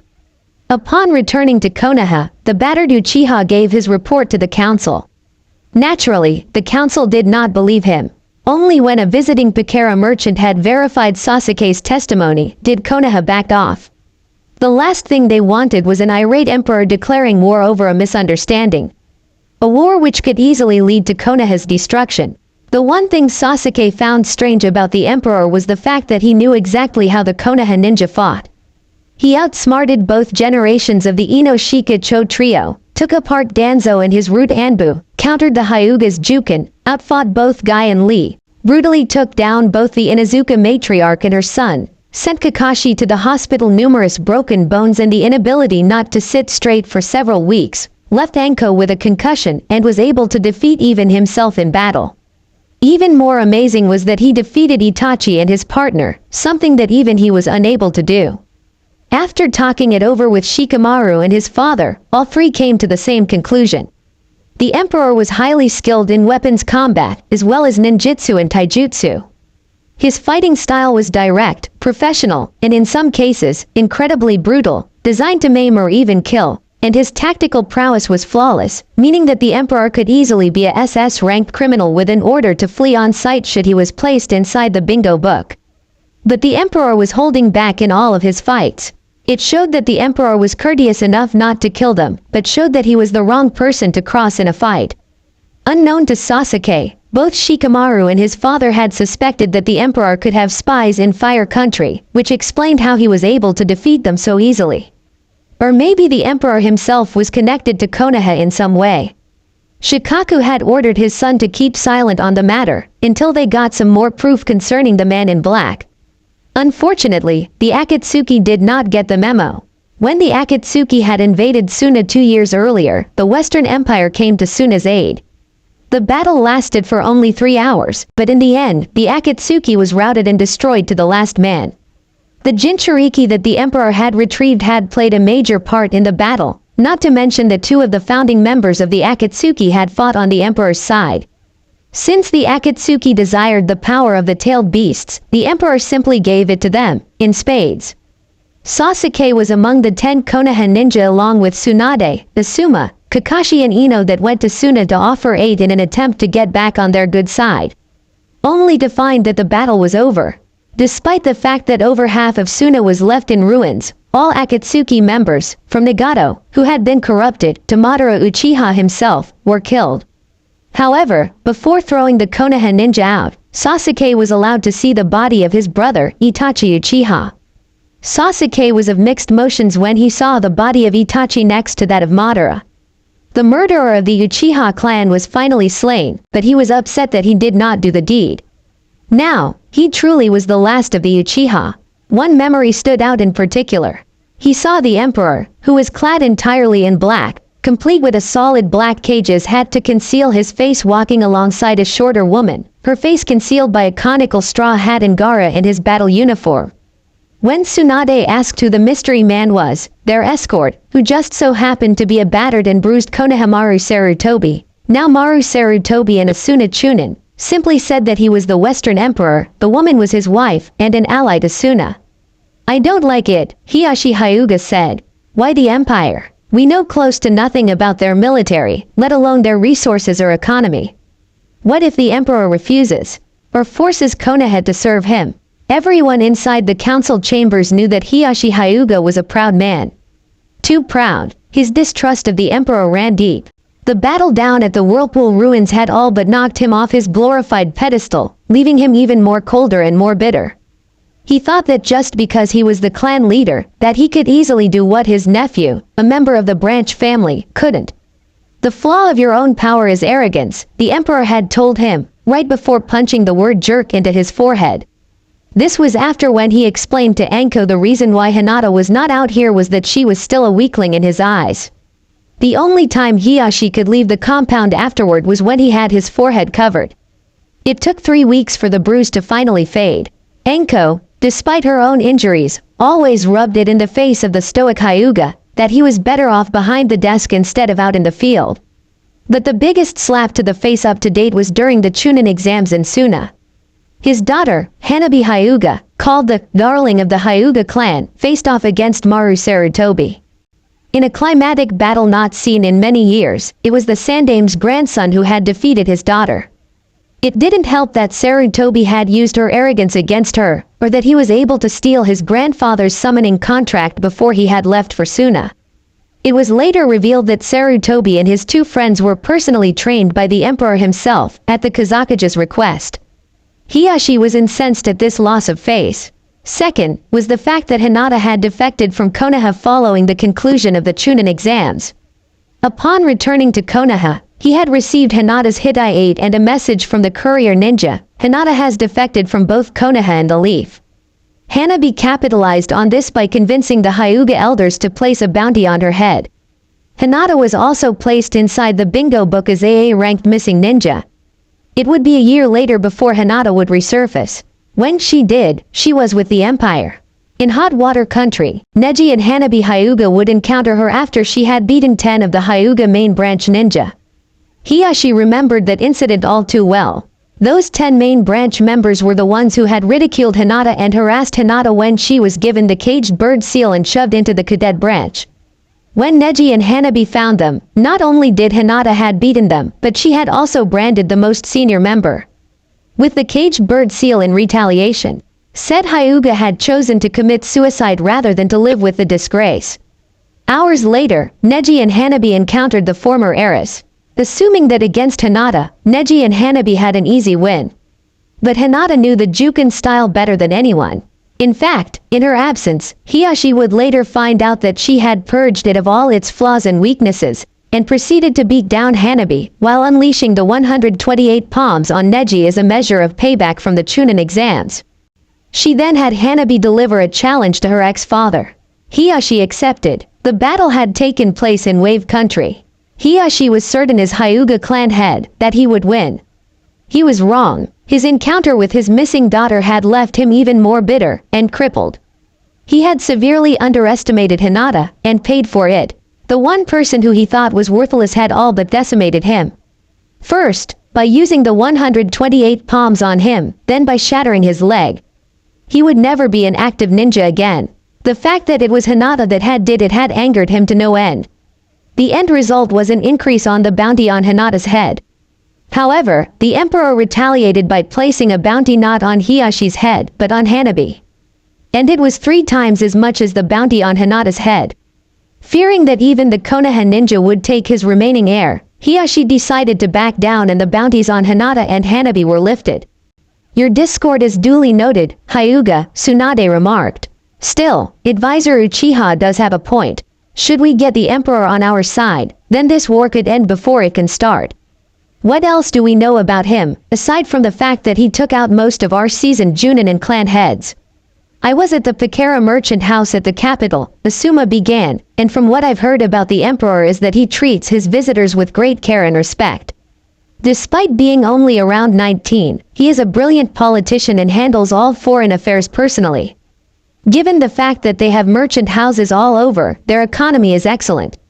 He also has a reputation for honor and fairness. So much so that Waterfall and Smoke, both traditional enemies, appealed to him to settle a dispute. Can't hurt to try, Tsunade said. I will summon Captains Hitaki and Sarutobi and have them lead an envoy from here to the west. Any other business? Silence. This meeting is adjourned. No, Naruto, please. I said no, Naruto snapped. Have you any idea what you're asking me to do, Jiraiya? You're asking me to defend a place that saw me as the Nine Tails, instead of the hero my father wanted me to be. If anything, I'll be glad to see the snake and his buddies raze the damned place to the ground just so I can piss on the ashes. Jiraiya blinked. You know that Orochimaru is planning to attack. The young emperor nodded. You're not the only one with an impressive spy network, Jiraiya. That was one of the things I picked up from you. Ever notice those merchant houses that surfaced recently? The Toad Sage nodded. The Pakara merchant house. I've seen them around. Aside from serving as a mercantile guild, some of them also serve as spies serving my empire, Naruto explained. I got locations in Suna, Kumo, Iwa and even in the Fire Capital. The ones in Kumo and Iwa contain my spy network. Kumo overthrew A 3 years earlier. I rescued both him and B and offered them sanctuary here. Whether you like it or not, there is another war on the horizon, Jiraiya replied. A 4th shinobi war, and if Orochimaru or Iwa find out who you are, they will come for you. I know you want to protect your people and country, kid, but you can't fight fate. Naruto scoffed. You sound a lot like Neji. He said the same thing during the Chunin exams and down in T country. There is no such thing as fate. There is only choice. It was Kokoa's choice to banish me. It was Tsunade's choice to reveal my secret to the Konoha 11. And it was my choice to unify the lands. And you got a choice now, the Toad Sage said in a calm voice, not noticing that Hinata has slipped inside the throne room. The choice to prove that you are better than Konoha. The choice to prove that you are better than me. I know you, kid. You never let your hatred cloud your judgment, nor you never left your people in their darkest hour. He approached the throne and placed one hand on his former student's shoulder. Prove it to Konoha. Prove it to them that you are not what they say you are.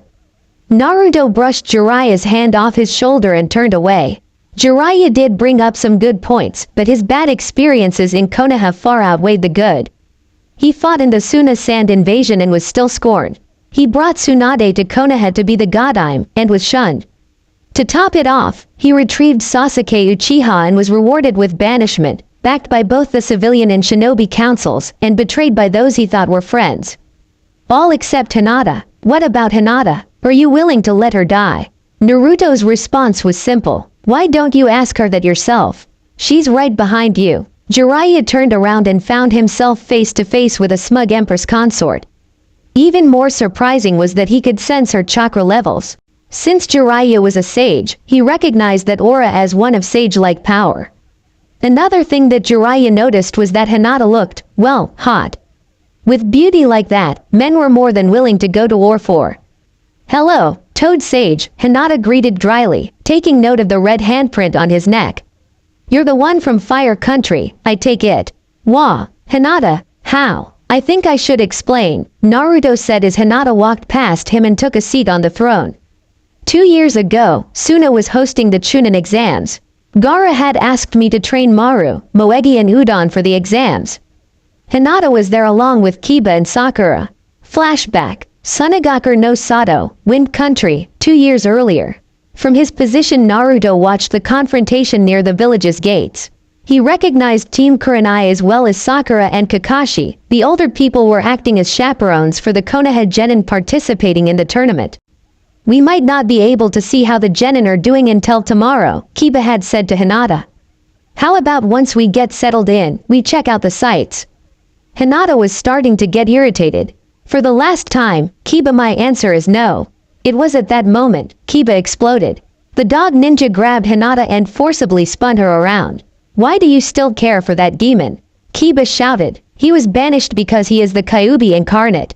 You heard Tsunade yourself. He can't come back, and if he does, I'll kill him myself. From his hiding spot, Naruto's eye twitched. He was about ready to neuter the dog lover when Hinata quickly responded. Wham! Kiba staggered back from Hinata, the latter having smashed her palm into his breastplate, causing him to double over and lose his lunch over the deck. Touch me again, Inuzuka, and I'll do more than make you puke your guts out, Hinata said, her voice like steel. Get it through your thick skull. I don't like you that way. Before Kiba could try to respond, Sakura decided to give it a try. Hinata, you need to let go. Face facts. Naruto will not, no, cannot return to Konoha, she said, placing one hand on the former heir's shoulder. He's not welcome there anymore. Not after what he did to Sasuke. Hinata brushed Sakura's hand off her shoulder. That's rich, coming from you. He was only banished because he did his job, she replied, staring down the young medic in training. You of all people should have been trying to defend him, since he saved your life twice. But you chose to kiss the Uchiha's ass like the fangirl that you are. You, Kiba, Ino, Neji, Shikamaru, and everyone else, all of you betrayed him. That's why he is not welcome there anymore. Excuse me. Naruto watched as Hinata stomped off in the direction of the hotel. A small smile crept across his lips. Even after all this time, Hinata had defended him. Ignoring the screaming Sakura as Kakashi and Shino held her back, Naruto made his way back to the Imperial Consulate to prepare. End flashback. It was the same time that Sasuke challenged me to combat, Naruto continued.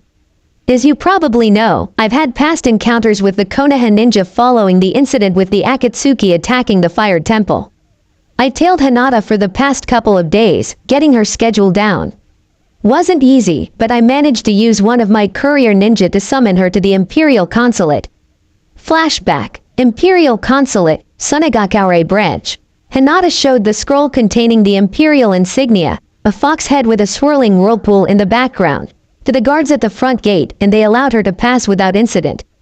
Hinata was led to the reception room, where Naruto awaited her arrival.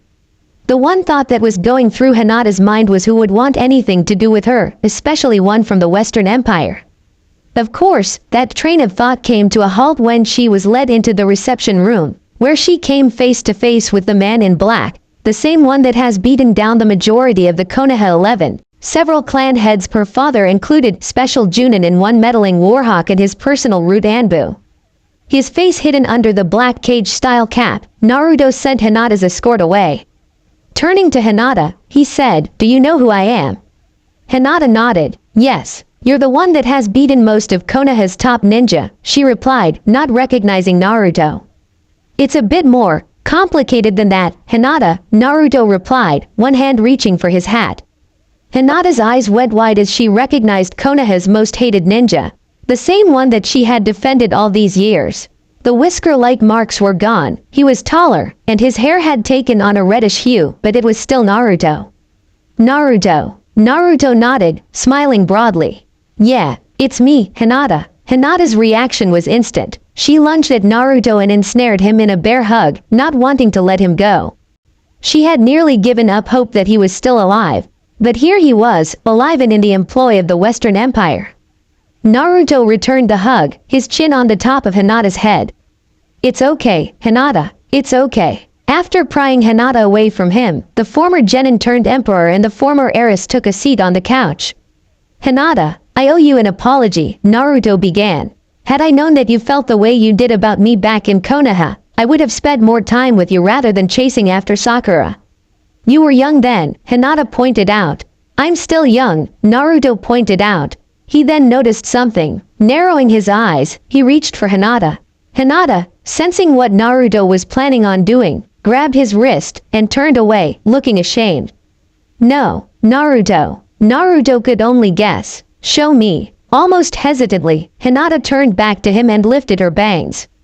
Naruto's eyes widened in horror as to what was on her forehead. The caged bird seal. Hiashi did this, didn't he? Naruto's voice was as cold as ice. Hinata nodded, the tears flowing freely. "Last year, Hanabi, at the council's urging, invoked her right of challenge and challenged me. I lost an FA. No, Hiashi branded me and shoved me into the cadet branch. He said that not only am I worthless as an heir, but the clan has shown weakness because I supported you. The main branch sees me as worthless and the cadet branch is just as bad." That was all that Hinata had managed to say before she broke down completely. Naruto allowed her to cry into his shoulder. He held her until she finally calmed down. Meanwhile, Naruto was thinking all the ways that he could torture and maim the Hyuga clan. There was one way that he could stick it to Hiashi and the rest of those stuck-up snobs in the main branch. Hinata found herself being gently pulled to her feet. Once Naruto had smoothed her hair back, exposing the seal, he brought his hands together, as if he was praying. "Naruto. Shish, stand still and trust me, okay?" Hinata nodded and closed her eyes. Naruto focused in on the seal on Hinata's forehead. Then he went through hand seals. Slowly at first, but then they began to pick up speed. Naruto then pressed his index and middle finger at the center of the seal. "Release," he said. Hinata felt a slight heat on her forehead, a stark contrast as to the bone-wrenching pain she had to endure when she was branded the first place. Then, the sensation was gone. "You can open your eyes now," Naruto said as he retrieved one of Hinata's kunai from her pouch and raised it to her face. There, Hinata could see that there was no seal on her forehead. It was no henge either. The caged bird seal, thought by the main branch clan to be irremovable, was removed. "What? How?" Hinata asked, astonished. "I'm a seal master," Naruto explained, smiling broadly. "So something like the caged bird seal is easy for me to remove." His tone was modest, rather than being a boast. He was rewarded with another glomp from Hinata. "Thank you, just, thank you." After a moment, Naruto gently pulled away from Hinata. You know you can't go back to Konoha, or to your clan, he said, his tone serious. If Hiashi sees that you no longer have the seal, he will either rebrand you or worse. Hinata nodded. I know, she replied softly. Before Naruto could ask her to come with him, she beat him to the punch. Naruto, take me with you. I got nothing back home. Please take me with you. You want to go back west with me? Yes, from the look of things, you seem to be pretty connected there. Do you know the Emperor? Will he grant me asylum? It was then that Hinata received the third shock of her life. Of course I know the Emperor, Naruto replied. The Emperor is me, Hein. Hinata looked at Naruto as if he had grown a second head. The Emperor is you. She managed to squeak out right before doing the one thing she hadn't done since Naruto's banishment. She fainted. End flashback. After that, I allowed Hinata to remain inside the consulate, Naruto concluded. From what I've heard, the Konoha ninja combed the entire village looking for her, overlooking the fact that she was inside the consulate. After I defeated Sasuke, Hinata and I left for home, after I punched Hiashi out again. Huh, Jiraiya grunted. He then noticed the wedding band on Naruto's ring finger and the diamond ring on Hinata's own. So, married, huh? 2 years, Hinata replied, looking at Naruto, smiling. So Naruto's the emperor, so that makes you. Jiraiya began. Her Imperial Highness, Empress Consort Hinata Namikaze, a voice from behind Jiraiya said. Jiraiya turned around. Standing behind him, having just entered the throne room, was a woman. Standing at Naruto's height with curves and a bosom that could only be matched by Tsunade herself. Long red hair was tied into a single bun, with 2 braids poking out from said bun, the braids ending at the small of her back. Her attire consisted of a formal yukata, red with a black lotus pattern. Green eyes scanned both the emperor and the perverted sage, who stood mesmerized by her beauty. Beauty that men would simply go to war for. She is also one of the best students in the senjutsu arts I have ever come across, the woman said. Senjutsu. Hinata's a sage, Jiraiya said. Third fox sage, the woman replied. Turning to Naruto, she addressed him. I've heard from a that someone from Fire County showed up. Never thought it would be the perv. I thought neither you nor Hinata would want anything to do with them again. Naruto shrugged his shoulders. I wasn't expecting him to show up, he replied in his own defense, as Jiraiya pulled out his notebook, intending on using the woman for research for his next Ika novel. However, the woman stopped him. You haven't changed, Toad Sage. Even after 20 years, Jiraiya stopped. You know me. The woman smiled meanly. Jiraiya took notice of the elongated canines in her mouth. Of course, the last time we met, I made a stop at a certain village in Fire Country. As she said that, 9 tails emerged from her backside. 9 crimson fox tails, which waved lazily around her as if they had a life of their own. The name's Katami Akashiya, she introduced herself. Chief Prime Minister of the Western Empire. But you know me by my official title, Kyuubi no Yuko, the 9-tailed fox. Konoha, the Hokage's office. Tsunade Senju sat behind her desk, Shizune standing beside and to the side of her, Taunton in her arms. Standing before the Godime was a 6-ninja team consisting of 6 Junin.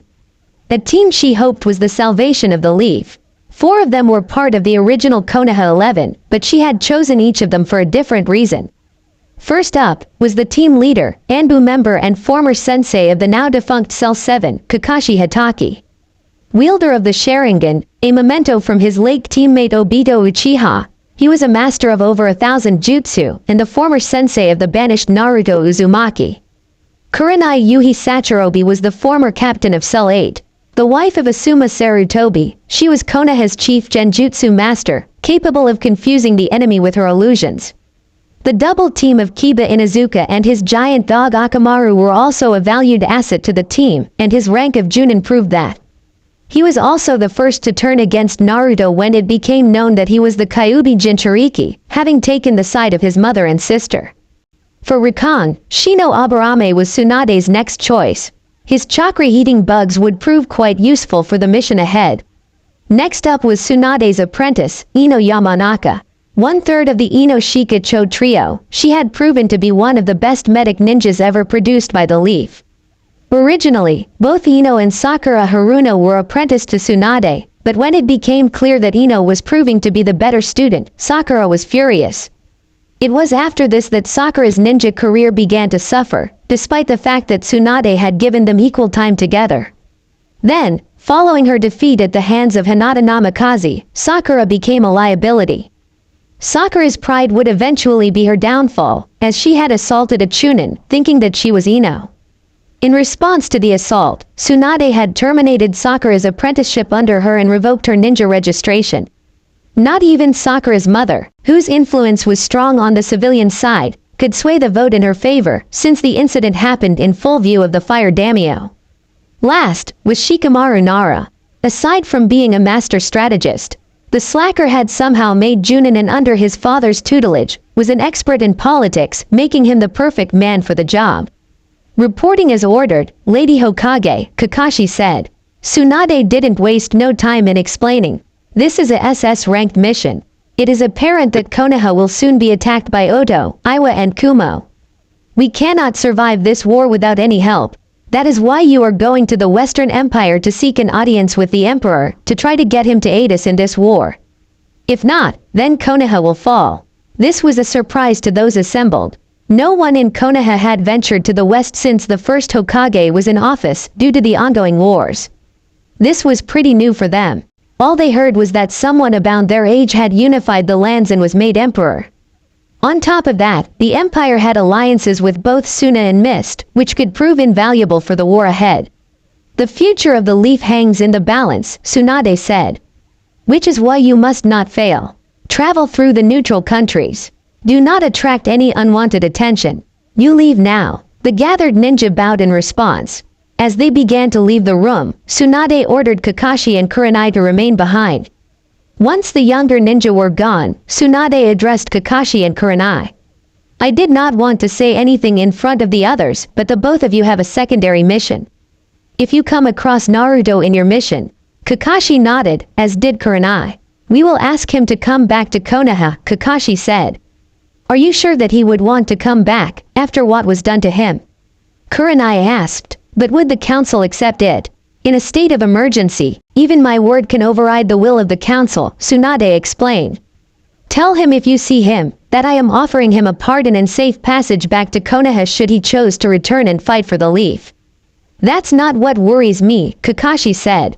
We betrayed him, chose Sasuke over him. For all purposes, he may never forgive us, let alone Konoha for what we did. Still, Tsunade said, we have to try. Dismissed. Kakashi and Kurenai departed from the room. The Imperial Complex, Office of the Emperor, 1 year after the Unification Wars. Og, I don't see how the old man can go through with this when he was alive. If I knew that being Emperor had this much paperwork, I'd have refused. Inside the office of the Emperor, Naruto Uzumaki Namikaze was seated behind his desk. The 16-year-old former Konoha Jinchuriki turned Emperor was at the moment going through the bane of his existence, paperwork. Fortunately for him, most of the paperwork was already completed, as he was hard at work reading and signing them off. Most of them were minor and petty disputes. One major perk about being the Emperor was that there was less paperwork than that of the Hokage. The young Emperor paused for a moment to regard a picture of himself when he was younger, taken back in Konoha. A picture of himself and Hiruzen Sarutobi, the Sandaime Hokage. The picture was taken shortly before the Chunin exams, Naruto wearing the cage hat and grinning like a maniac while the professor smiled, pipe in his mouth. Next to that picture was a photo of his parents, Minato and Kushina Namiaxi. Old man, you would be proud, Naruto thought, smiling fondly at the memory. I may not be Hokage, but the people look up to me, respect me as a leader. He then turned to the photo of his parents. I hope you two are proud of me. I promised to make good to honor your memories. And I've kept that promise. 1 year had passed since the Unification War. The Empire has just celebrated its first anniversary, Naruto celebrating his first year as a leader of the unified West. Since that time, Naruto has settled into his role as Emperor of the West. Despite this, he never lost track as to who he once was. Katami, Yugito, Zabuza and Sanchi made sure of that. He didn't see himself as a ninja or a samurai. More like a combination of the two. One document attracted his attention. It was from his informants located in Water Country. Apparently, there was a new Mizukage in power, and she had ended the bloodline wars which had plagued the country. Even more surprising was the fact of who was currently the case cage of Suna. Well, I'll be. Gaara's the new case cage, Naruto muttered to himself, smiling broadly, reading the report from the Pakara branch in Suna. He looked at his watch. 5 minutes before the meeting of the council. This could prove to be quite interesting indeed. The emperor rose from his seat, retrieving his jacket and slipping it over his shoulders, i.e., his Shippuden uniform, only all black. He exited the office, making sure to take the reports on Mist and Suna with him. The meeting was straightforward. Aside from an uprising of malcontents loyal to Oda which was quickly crushed before it could gain steam, and the financial situation concerning the southern Badlands, there was nothing worthy to report. Good thing that they only met 3 times a month. The council hall inside the Hall of Sovereigns was as big as the council chambers back inside Konoha. The council chambers consisted of 3 long tables, the first containing the seats of the emperor and his chief prime minister. 2 tables located on either side of the emperor's table faced each other, each containing 6 seats for either side. 6 of the members were hand-picked by Naruto himself, while the other 6 were voted in by the people of the Western Empire. The 6 that Naruto had chosen were from the West's most respected samurai and shinobi clans. Emperor Namikaze sat at the head of the table. Katami sat at his left, the council, not to mention the people of the West knowing full well about the red-headed woman's true nature. The council hall inside the Hall of Sovereigns was as big as the council chambers back inside Konoha. The council chambers consisted of 3 long tables, the first containing the seats of the emperor and his prime minister. 2 tables located on either side of the emperor's table faced each other. On Naruto's left, Sanshi, the elder samurai warrior and philosopher who had taught Naruto the ways of the samurai. In his youth, as Naruto had found out, he had fought Hiruzen Satodobi to a draw and had respected Naruto's father figure a great deal, and breathed silently when Naruto had told him about his unfortunate passing. During the Unification War, he had invited Naruto to his village and Naruto became so impressed with the old man, that he asked to be trained in the ways of the samurai. When the empire was created, he was the first that Naruto had invited to be on the council. Despite his old age, Sanshi was well respected by samurai and ninja alike. His granddaughter, Sana Sanshi, who was a member of Yugito's Hellcats, served as part of Naruto's elite guards. Next was Eiji Kibagami, also from a respected samurai clan with connections in Iron Country, as he had family there, which was helpful when Naruto negotiated a trade agreement between the Empire and Iron.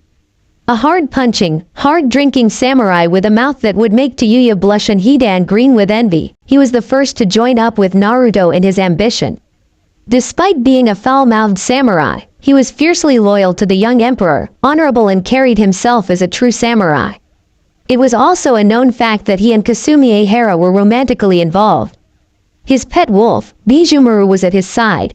Like Sanshi, Eiji had a member of his family as part of the elite guard. His nephew Hideo Kibagami served proudly. Next to Kibagami was the head of the Chiba clan, Kota Chiba. The Chiba clan was a line of ninja who practiced a deadlier style of taijutsu that would put even Rock Lee and Maida Guy to shame. The taijutsu used originally as an assassination technique. Like Sanshi's granddaughter and Eiji's son, her eldest son, Takuma, served as one of Naruto's elite guards, a high honor for the Chiba clan. In most ways, the Chiba clan reminded Naruto of the Inuzuka, fiercely loyal to the pack. Sitting next to Kota was her childhood friend and fellow ninja, Kokoro Yamada. The eldest daughter of a former nobleman and a mist refugee, she was the diametric opposite of Zabuza's partner Haku, as her attacks were fire release attacks. In an interesting side note, her bloodline allows her to endure an opponent's fire attacks unscathed. The Yamada clan also had a reputation for being top-notch healers whose skill rivaled that of Tsunade in her prime. Next to the fire-wielding mistress was the regal Kasumi Ehara. The Ehara was the most powerful samurai clan on the southern continent in both influence and skill, and aside from the elderly Sanshi who resided on the northern continent, was one of Naruto's major supporters. Kasumi herself was a legendary warrior in her own right, having led troops into battle. Every once in a while, she would propose a marriage between her eldest daughter and Naruto, of which Naruto had graciously declined. He told Lady Ehara that he would marry for love, not for honor or prestige. That, Lady Ahara could understand, as she and her late husband were the same. When her husband was killed by Oda's hand, he was about to claim Ahara for his own. Thankfully, Naruto's arrival put a stop to those plans. Seated next to Ahara was the head of the Okajima ninja clan, Hayate Okajima. Nicknamed the Tengu because of his habit of wearing a Tengu mask to battle, the Okajima clan were skilled in ninjutsu, assassination techniques and recon, and were the natural rivals of the Shinto clan, who favored open combat over covert assassinations. Naruto had approached the Okajima clan head for an alliance. Hayate was impressed by the boy's bravado and tenacity that he signed onto Naruto's side. Once the war was over, Naruto had returned to the Okajima clan their lands, which were taken from them by one of the more corrupt daimyos. In return, the entire Okajima clan swore their eternal loyalty to their new emperor. On Naruto's right, Ryuji Shinzen and his wife Haruka Shinzen, the heads of the Western Empire's premier mercantile guild, Pikara Merchant House. Ryuji was originally a mercenary ninja, while Haruka had a gift for business and management. They were the first to back Naruto in his ambition financially following the death of Rokubungi Oda. When the Unification Wars had reached its conclusion, they created the merchant houses, which had two purposes: providing imported and exported items across the empire and in the east, while at the same time, keeping a close eye on the more unruly villages in the east. Thanks to Naruto, they now had branches all over the country, as well as several locations in the east, some of which served for gathering intel, as in Iwa, Fire Country, and Kumo. Next was Shinoda Wakaba, former pirate captain, now a close business partner and longtime friend with the Shinzens, since his 10-boat fleet was originally used to harass and plunder both Oda's and his allies' supplies. It was Haruka who had pointed out the perks in having a fleet of ships backing up his ambition to Naruto. Now, with the war over, the fleet was now used to transport goods all over the continent, as well as in the elemental countries. In an interesting side note, the Shinzens and Wakaba were both in-laws, since the Shinzen's son had married Wakaba's daughter, which had brought their families into a close alliance. Seated next to Wakaba was Katsumoto Kitahara, a daimyo from the southern region who supported the people and working class. He was overthrown by a power-mad warlord and condemned to wander the lands until Naruto found him. He was one of the key members in the civilian council, in which, thanks to Katsumoto, that his major support base was the civilians themselves. Katsumoto's lands were restored unto him, as well as his title as a reward for his service and loyalty. Next to Wakaba was Shin Akazuki. His home was the southern part of the continent. Shin was the youngest of the council at age 23, and trained as a samurai. The son of Shinji Akazuki, a retired warlord who had fought with Naruto, Shin had made a name for himself during the Unification Wars as a formidable swordsman, and can hold his own against Naruto in their occasional spars. In some cases, he reminded Naruto of Shikamaru at times, brilliant but lazy. Last was Rumika Todo. Like Katsumoto, she was a daimyo, but hailed from the north's mountainous Laja region.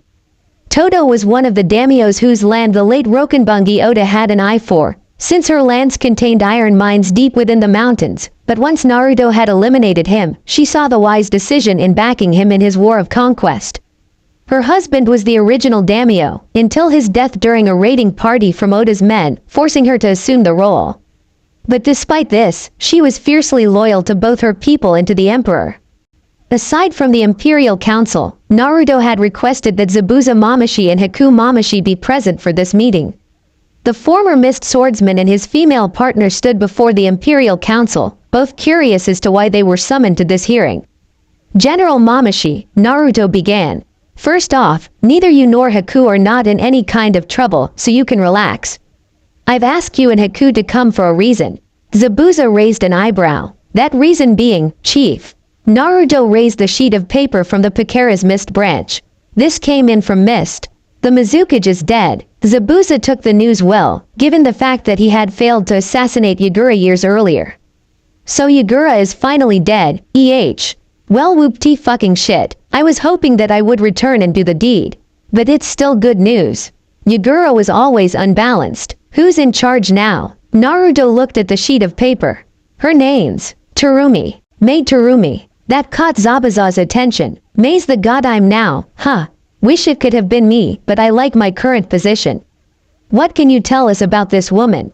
Sanchi inquired. She's strong, Lord Sanchi. Very strong, Zabuza replied. Has a sunny disposition, even when she's threatening kick your ass. If she was able to kill Yagura, then she is more than capable of stabilizing the mist after so many years of war. Naruto leaned back in his chair, pondering the information he has received. Sanchi caught the look on his emperor's face.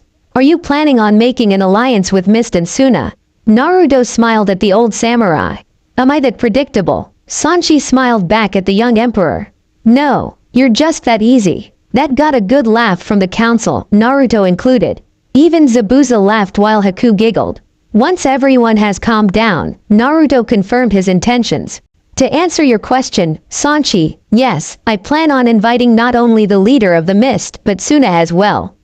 The cage of Suna is an old friend of mine. He is a Jinchuriki, like I once was. His beast is the one-tailed raccoon. Ah, Shukaku, Kutami said. He was always a bit unbalanced of the bunch. Then again, I'm willing to bet that Sandy was the driving force behind Yagura's murderous reign. What about the cage, Your Majesty? Lady Ahara asked. Aside that he is the Jinchuriki to the two tails, what else can you tell about him? Naruto went into detail about how he and Gaara met during the Chunin exams back in Konoha, all the way up to the point of the ill-fated retrieval mission of Sasuke Uchiha. Afterward, he put it to a vote. All in favor of inviting the Godime Mizukage and the Godime Cage to the imperial capital for terms. Naruto intoned. The vote was unanimous. The council voted yes. Naruto smiled. Motion passed. This meeting is adjourned. Sunagakure no Sato, Wind Country, several days later. Lord Cage, there is an envoy here to see you. Gaara looked up from his paperwork. Are they from Konoha? He asked the Suna Junin that stood before him, obviously annoyed. Baki, Tamari and Kankuro both held curious looks as well. If they were from Konoha, then they would be escorted back to the country's borders. No, sir, the Suna Junin replied. They are from the Western Empire, by way of the Pikara merchant house. The Empire. That was a pretty hot topic in the elemental countries. No sane ninja had ever ventured there, yet someone around his age was able to conquer the northern and southern continents of the war-torn West and brought about peace, having been declared emperor. The other cages knew about him, yet no one knew his name. And now, the emperor of the West was reaching out to him. The door opened and a courier ninja stepped inside. Bowing to the cage, he produced a scroll with the imperial seal, a fox's head in front of a swirling whirlpool. Lord Cage, may you have a long and prosperous reign. I bring word from my lord, his imperial majesty of the unified West. Tamari took the scroll and handed it to her brother, the courier ninja bowing to the trio before turning on his heel and leaving. The Suna Jinchuriki's curiosity was piqued when he saw the insignia. He broke the seal and unrolled the scroll.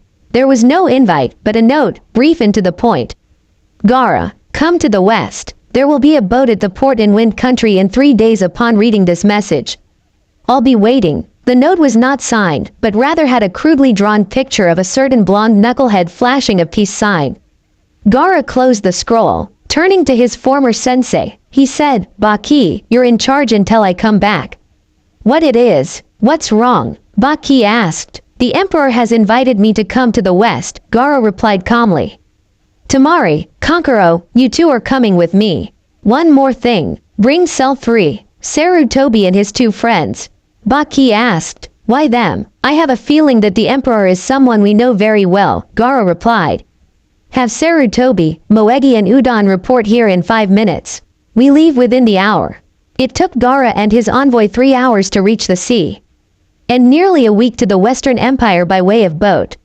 The boat had stopped in water country first before moving on to wind. Upon boarding the ship, the Suna envoy was surprised to see an envoy from Mist as well. They had heard reports about someone eliminating the insane Yagura and bringing the bloodline purges to an end. The Mist envoy, led by the Godime Mizukage herself, Maid Terumi, was also invited. Escorting her was the reformed 7 swordsmen of the Mist. Suna and Mist had some bad blood between the 2 villages, as several of Suna's clans were refugees from the Mist, having escaped from the village during the worst of the bloodline purges. Gaara had demanded that Suna release those who had fled back to the Mist. Gaara's predecessor refused. It was because of the first uprising back in Mist that Gaara had backed off. After several days at sea, the envoy had finally reached the unified West. Instead of docking at Karata port, the boat instead headed upriver. May was concerned and flagged down a sailor. "I thought we were going to disembark here," she said. "Not here, Lady Terumi," the sailor replied. "Kimin City, the imperial capital. We dock there in 30 minutes. As the sailor went about his business, May turned to Gaara, who stood along the bow. The boat passed Karata port and headed inland. The cages of mist and Suna took in the scenery. To think that just 2 years ago, this land was locked in a constant state of civil war, the Godai Mizukage said. "Now, you really can't tell. I always thought that the mist and water country had it bad when Yagura was in charge. But the stories I've heard about the West while I was a Junin about the West, whoever the emperor is, he has done something that is nothing but miraculous." Gaara agreed. The two cages stood in silence as the boat made its way upriver. Within minutes, the imperial capital soon came into view. May and Gaara took notice of the imperial complex, the home of the emperor, rose above the city. From a distance, the home of the emperor and seat of the imperial west was imposing, reminding Gaara of the Cage Tower back in Suna. The sun had set and night was about to fall. Gaara felt a kind of anticipation that he has not felt since the Chunin exams, back when Suna and Odo had invaded Konoha. Only difference was that he had the feeling that he was going to see an old friend. At the port, Zabuza Mamashi and Yugito Ni watched as the boat slowed to a stop, then was secured by the dock workers on the ground and the sailors on board. The emperor had assigned them to act as escorts to the imperial complex. Who better to escort the cages of mist and sand than an ex-Kumo Kunoichi, Jinchuriki and a former mist swordsman? The two generals who fought alongside Naruto were dressed in their respective uniforms, Yugito in her old Kumo uniform and the khaki Junin flak vest, the signature trademark of the Hellcats, the all-female fighting force which she founded, and for Zabuza, his favorite camo fatigues from his days as a missing ninja.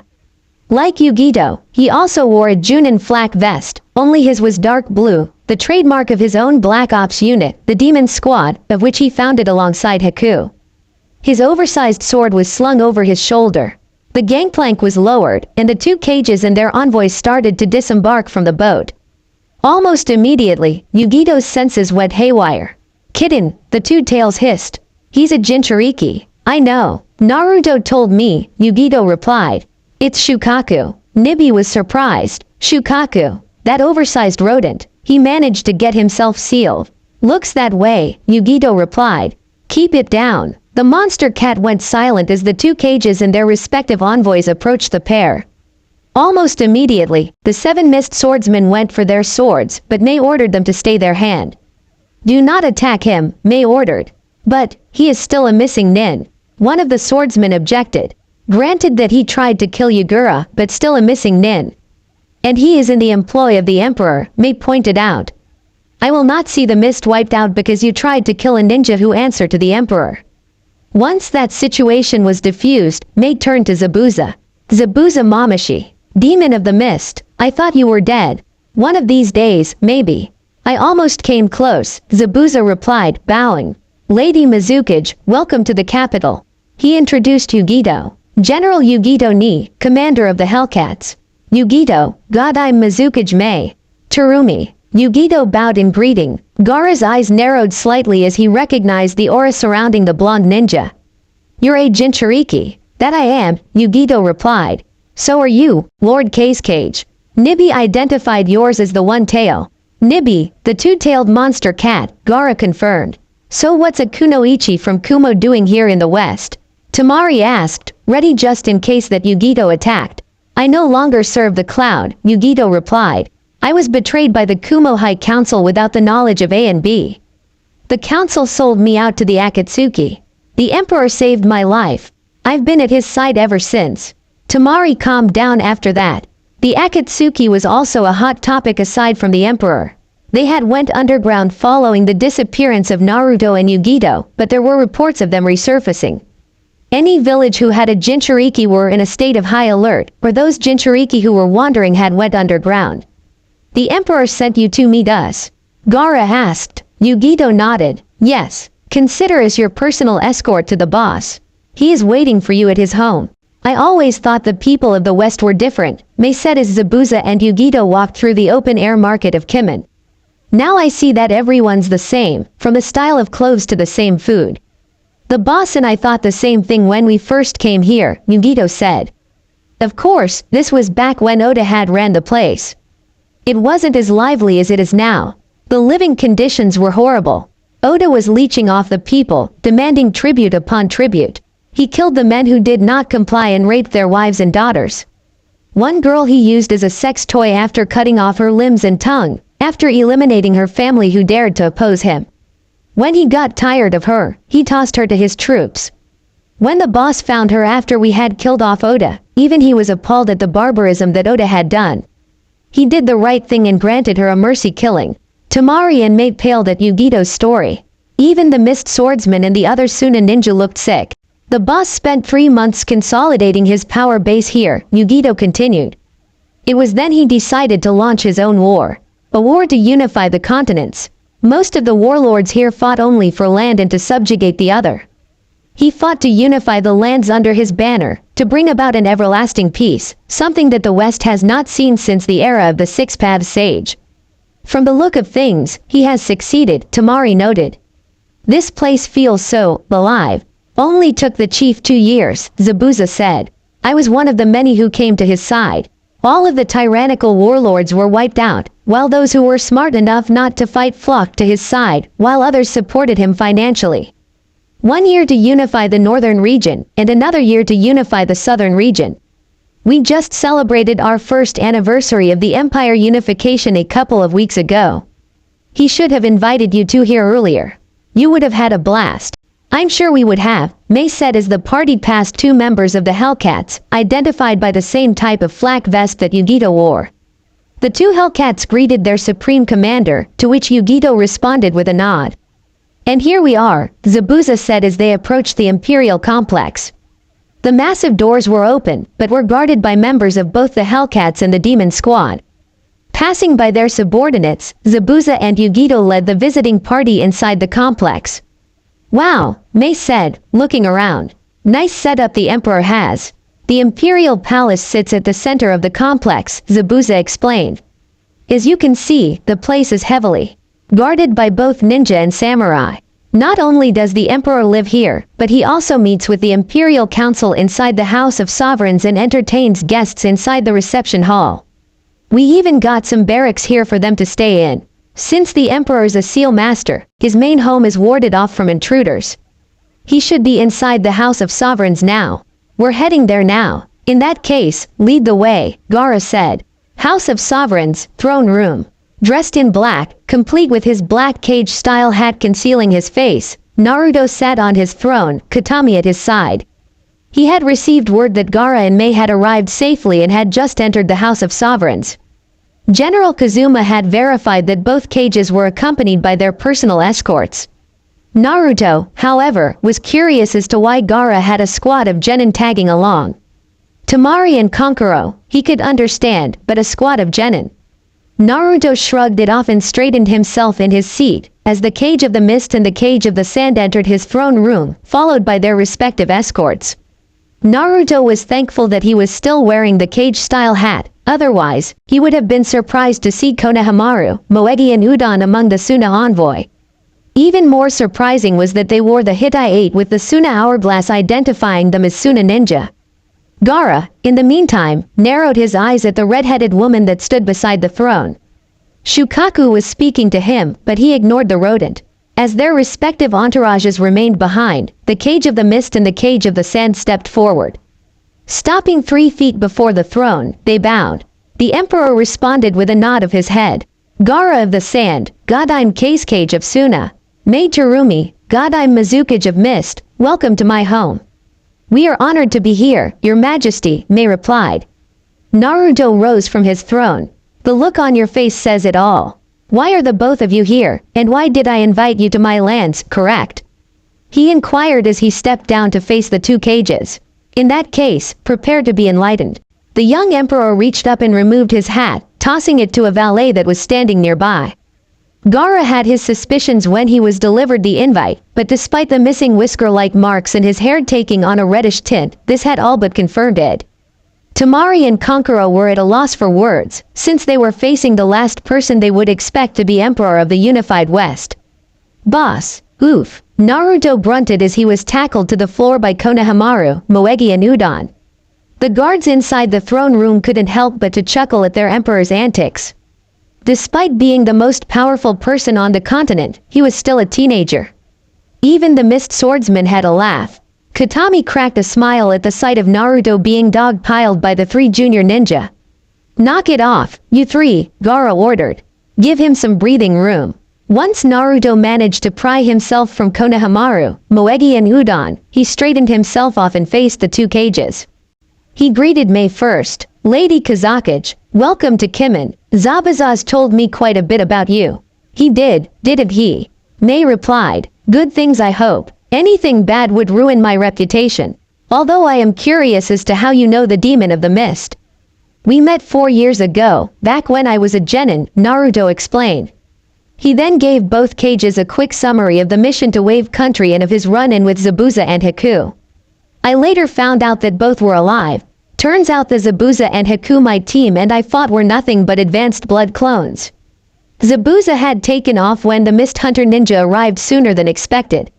He was one of many that helped me unify the West." May turned to Zabuza. "I am honestly impressed, Mamashi. Of course, you will give me the whole story later on," she said, smiling sweetly, yet her tone showed that there was no room for argument. Zabuza gulped. "Of course, Lady Mizukage." In the meantime, Naruto had turned to Gaara. The 2 leaders shook hands. "Gaara, congratulations on your promotion to Cage." Gaara smiled. "And you, Uzumaki. It's clear that you have once again outdid me. I never thought it would be you who would unify the West. Congratulations to you on accomplishing such a feat. The people here are not unlike those back in the East.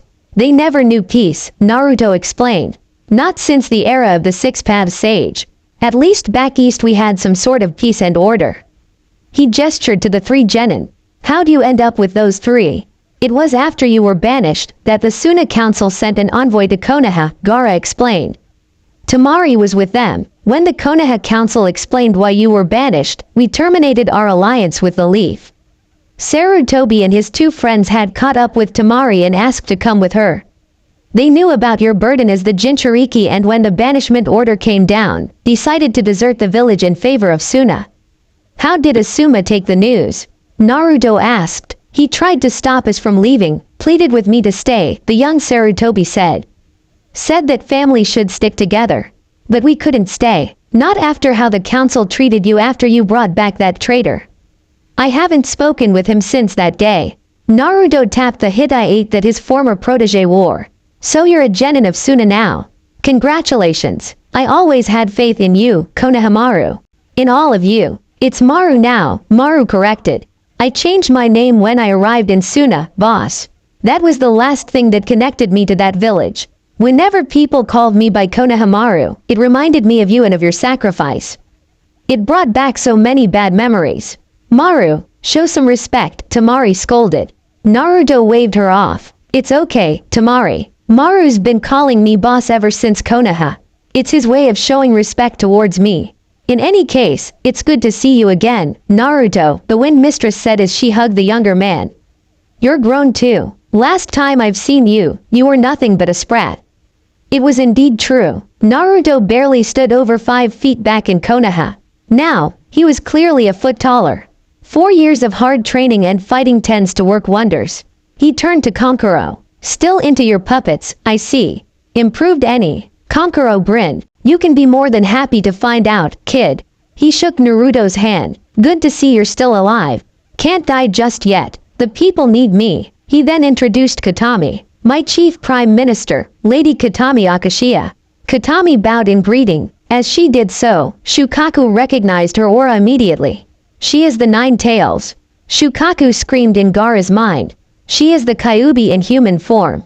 Katami saw the look on Gaara's face and could only guess as to what the 1 tail was saying to its container. So Shukaku figured it out, "Huh?" she asked, smiling meanly. "How is the rodent?" "Hey, I resent that." Shukaku shouted. "Shut up, Shukaku, you're giving me a headache," Gaara muttered. To Katami, he said, "Is it true? You're the Nine Tails." "That I am," Katami confirmed. Temari and Kankuro blinked. They looked at the female redhead, who was looking on with a smug look. This was the same nine-tailed fox that they seen during the Tsunodo invasion.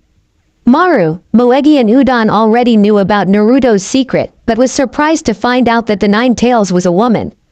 "Are you sure, Gaara?" Kankuro asked. "She can't be the most powerful of the Biju." That was when Temari tapped him on the shoulder, before pointing at the Empire's Prime Minister. When Kankuro looked in her direction, he first felt the wave of killer intent directed at him. Then his jaw hit the ground, as did everyone else's save for Gaara and the Neo-Maru Corps. "You were saying, Kankuro?" Katami asked sweetly as her nine tails snaked around her, her eyes glowing an inhuman red, the pupils slitted. The puppet master waved his hands in a placating manner. Okay, I'm convinced. Please don't kill me." "Well, since you said please," Katami replied as the tails vanished, her eyes reverting to normal.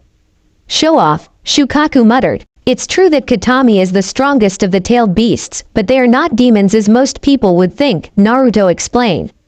"We Biju are more connected to nature," Katami seconded. "But after we were separated from the 10-tailed beast, some pompous little pedant had the brilliant idea to turn the tailed beasts into weapons by sealing them inside humans, creating the Jinchuriki. As to how Katami is free, I studied the seal and reversed engineered it. I freed her with all 9 tails of power." "That much is true," Shukaku confirmed it. "One thing about us Biju is that we are incapable of lying." "Okay, enough talk," Naruto said. "You must be hungry and tired from your trip. Consider yourselves guests in my home." He summoned a valet who was standing nearby. "Take them to the guest quarters. See to their comfort." "Yes, your majesty," the valet said. Later on following dinner, Naruto entertained his guests with past war stories. May, on the other hand, had hauled Zabuza off to raid the Imperial Palace's sake stash. It would be late night when a shit-faced Mizukage and a equally sloshed commander of the demon unit staggered into the Imperial Palace's guest room. Zabuza did a face plant into the couch, while May staggered to her guest room.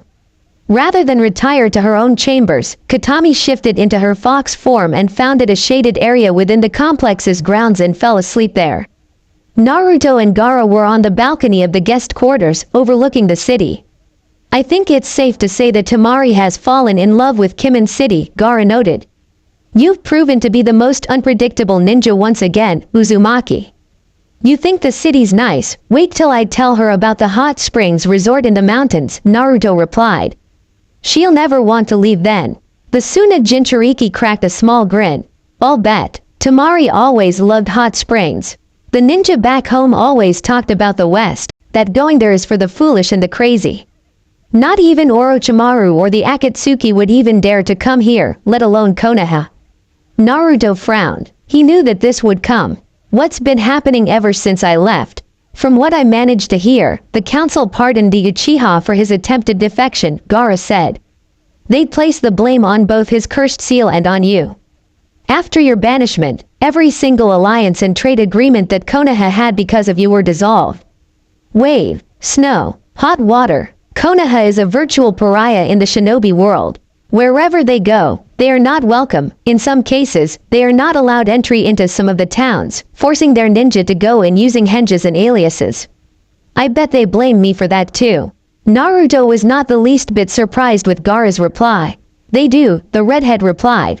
After talking for several more minutes, the two leaders decided to retire for the night. After all, tomorrow would be a big day for all parties involved. The following day, a special meeting was taking place inside the House of Sovereigns, F. The Emperor had convened his Imperial Council, and this time, the two cages were present. 2 more chairs were placed at the head table. Gaara and Mei sat on Naruto's right, while Katami remained on his left. Naruto himself dressed for the occasion, his white shirt, black vest, long coat, pants and boots, while Gaara and Mei were in their respective cage robes of state. "This meeting of the Imperial Council is now called to order," Naruto announced. "It is my honor and my pleasure to introduce to this council, Godime Kazakage Gaara of the Sand." Gaara rose from his seat and bowed. "And Godime Mizukage Mei Terumi." Mei followed suit. Once both cages were seated, Naruto continued. This is the Imperial Council. You already know my Prime Minister, Kotami Akashiya. After Naruto got through introducing the council members to the two cages, the meeting was underway. Thanks to our Emperor, the Empire is strong, Sanshi began, but even the strongest of the nations can use an ally or two. His Imperial Majesty spoke highly of you, Lord Casecage, and General Mamashi also praised your leadership abilities, Lady Mizukage. Which is why we are here to discuss terms of a military and trade alliance. Go on, Gaara prodded. At Naruto's nod, a valet approached the head table and placed two binders in front of Gaara and Mei before retreating back to his original post. The terms are agreeable and very generous, Sanshi continued. We already have branches of the Pikera merchant house in both Suna and Mist, which is already covered in the trade agreements. As for military aid, it's really quite simple. If you ever need a hand, then the Empire will come to your aid. There's a catch, isn't it? Mei asked, leafing through the document. Yes, Naruto replied, only one condition, that the both of you will allow an imperial consulate in your respective villages, and in response, I will allow a Suna and Mist consulate to be placed here in the capital. Of course, my representatives will follow and honor the rules of your respective villages, and your representatives will honor and respect the rules of the Empire. The representatives you appoint will answer directly to you, and the same applies with my representatives. As an added bonus, you get your products at a reduced price through the Pikera shops. Can we assign a garrison of ninja to defend the embassy if necessary? Gaara asked. Naruto nodded. I see no problem with that, as long as I can do the same. There's 2 compounds in the city that are empty. You can use them if you wish. So, do we have an agreement? Gaara and Mei exchanged glances. It took them only a moment to decide. Within seconds, their signature and their Hanko seals was on the documents, followed by Naruto's own. 1 month had passed since the unified West, Suna and Mist had formed their alliance. Their respective consulates were in place in both East and West. In Kimen, the Suna representative was Temari herself, having volunteered for the position. Her reason? She wanted a change of scenery and she had grown quite attached to the imperial capital. Naruto suspected that the hot springs resort in the Laja Mountains may have had an influence in Temari's decision. At least Gaara sent someone he trusted. Mei had sent a former Mist swordsman who was also a relative of hers as the Mist representative. In truth, her family had adopted him and he took on their family name. Takeshi Terumi. Naruto had emerged from a meeting of the Imperial Council in high spirits. Ever since Yukie had started to film her movies here, the Western Empire has seen a major boost in tourism, particularly at the resort towns of North Tomo in the northern region and Tears Point in the south. Even the annual tournaments were beginning to draw in ninja from the east, hoping to make a name for themselves by taking on the best the West has to offer. They all failed, miserably. The main reason for Naruto's good mood was that he had no paperwork to do. Actually, he did, but he left that to the shadow clones, allowing him to meditate and train. He was a hands-on type of emperor, but even he needed a break from the paperwork. Upon exiting the House of Sovereigns, Naruto was met by a Suna Junin, one of many who was part of the Suna garrison assigned to the Suna consulate. He was accompanied by Maru, Moegi and Udon. Lord Emperor, the Suna ninja greeted, taking a knee. Hey, boss, the 3 genin greeted, bowing to the older teenager. Maru, what are you 3 doing here? I thought you were in Suna, Naruto said. Ordering the Junin to rise, he asked, what is it? The Suna ninja produced 2 scrolls with the Suna seal. From Lord Casecage, he said before vanishing in a poof of smoke. Naruto looked at the scroll for a moment, before breaking the seal and opening it. It was a note, from Gaara to him. Lord Namikaze, if you are reading this, then Sarutobi and his friends have arrived safe and sound. The Chunin exams are 6 months away and their Junin sensei was injured in a minor skirmish with ninja from the cloud. I have no other Junin to spare at the time, which is why I have sent them to you. Sarutobi and his friends look up to you and respect you a great deal, as I have seen back during the Chunin exams in Konoha. I am asking that you train these 3 for the upcoming Chunin exams, which will be held in Suna. Enclosed in the second scroll is their files and their specialties and weaknesses. I have already notified Temari at the Councilate. Consider this their first S-ranked assignment. I know that you will not disappoint me, Lord Emperor. I am expecting great things from these three. Gaara of the Sand, Godime Cage of Suna.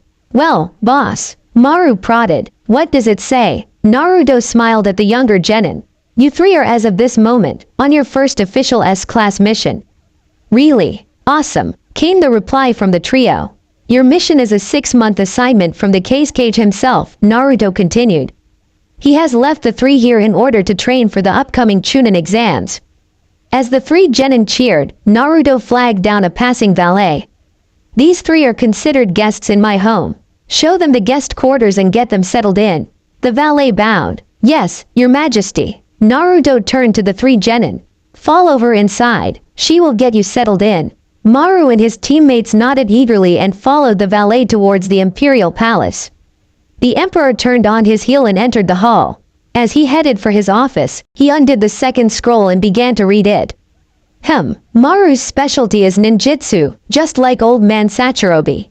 Moegi knows the basics of medical ninjutsu, and Udon shows promise in hand-to-hand combat, Naruto thought as he continued to read. They're a bunch of misfits, but they show promise. Kinda reminds me of myself when I was younger. This can be interesting. Rounding the corridor, he saw Sanshi chatting with Hayate Okajima, Kokoro Yamada and Kota Chiba. Before they could say anything, Naruto had beaten them to the point. You four, my office. Curious as to what their emperor would want, they followed him inside. 10 minutes later, Maru Sarutobi, Moegi and Udon stood before the emperor, the boy that they had long since admired since their days back in Konoha. And he was not alone. Standing alongside Naruto were 4 people that they recognized from their last visit. Naruto had explained the request from Gaara in regards to the 3 kids standing before them and had requested that they assist in their training. Not one to back down from a challenge, Sanshi and the 3 council members agreed. Gaara's entrusted you 3 to my care, to train you for the Chunin exams, Naruto intoned, his face serious. But I cannot do this alone, which is why I enlisted the help of these 4 upstanding warriors. I fought with them during the Unification Wars, and I trust them with my life. Mondays, I will teach you taijutsu, as well as chakra control and endurance training. Tuesdays, Sanshi will train you 3 in basic weapons combat and tactics. Wednesdays and Thursdays, I got something special planned. Maru, you will learn ninjutsu from Okajima.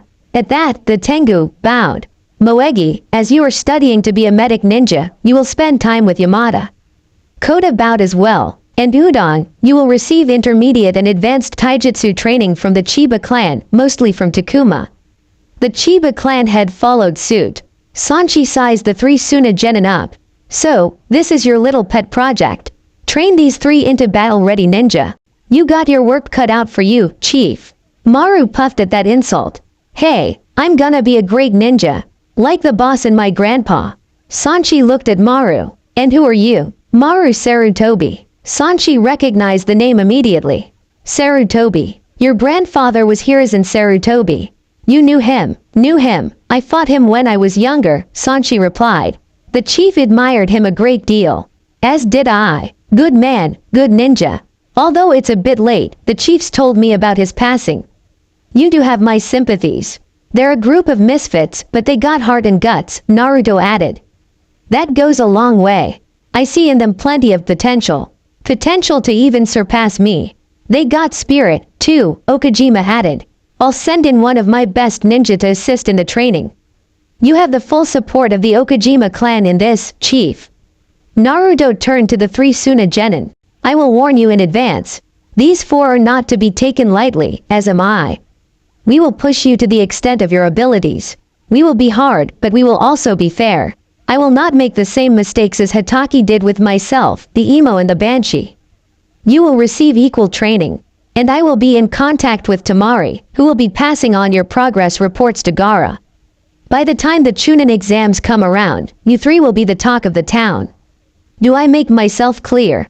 Yes, boss. Maru, Moegi and Udon shouted in chorus. You 3 will have the weekend off, Naruto said as he dismissed the 4 council members. Come Monday, your training will begin. There will be risks, but the rewards will be great. Hope you guys enjoy first part of this story. Do like, share and subscribe.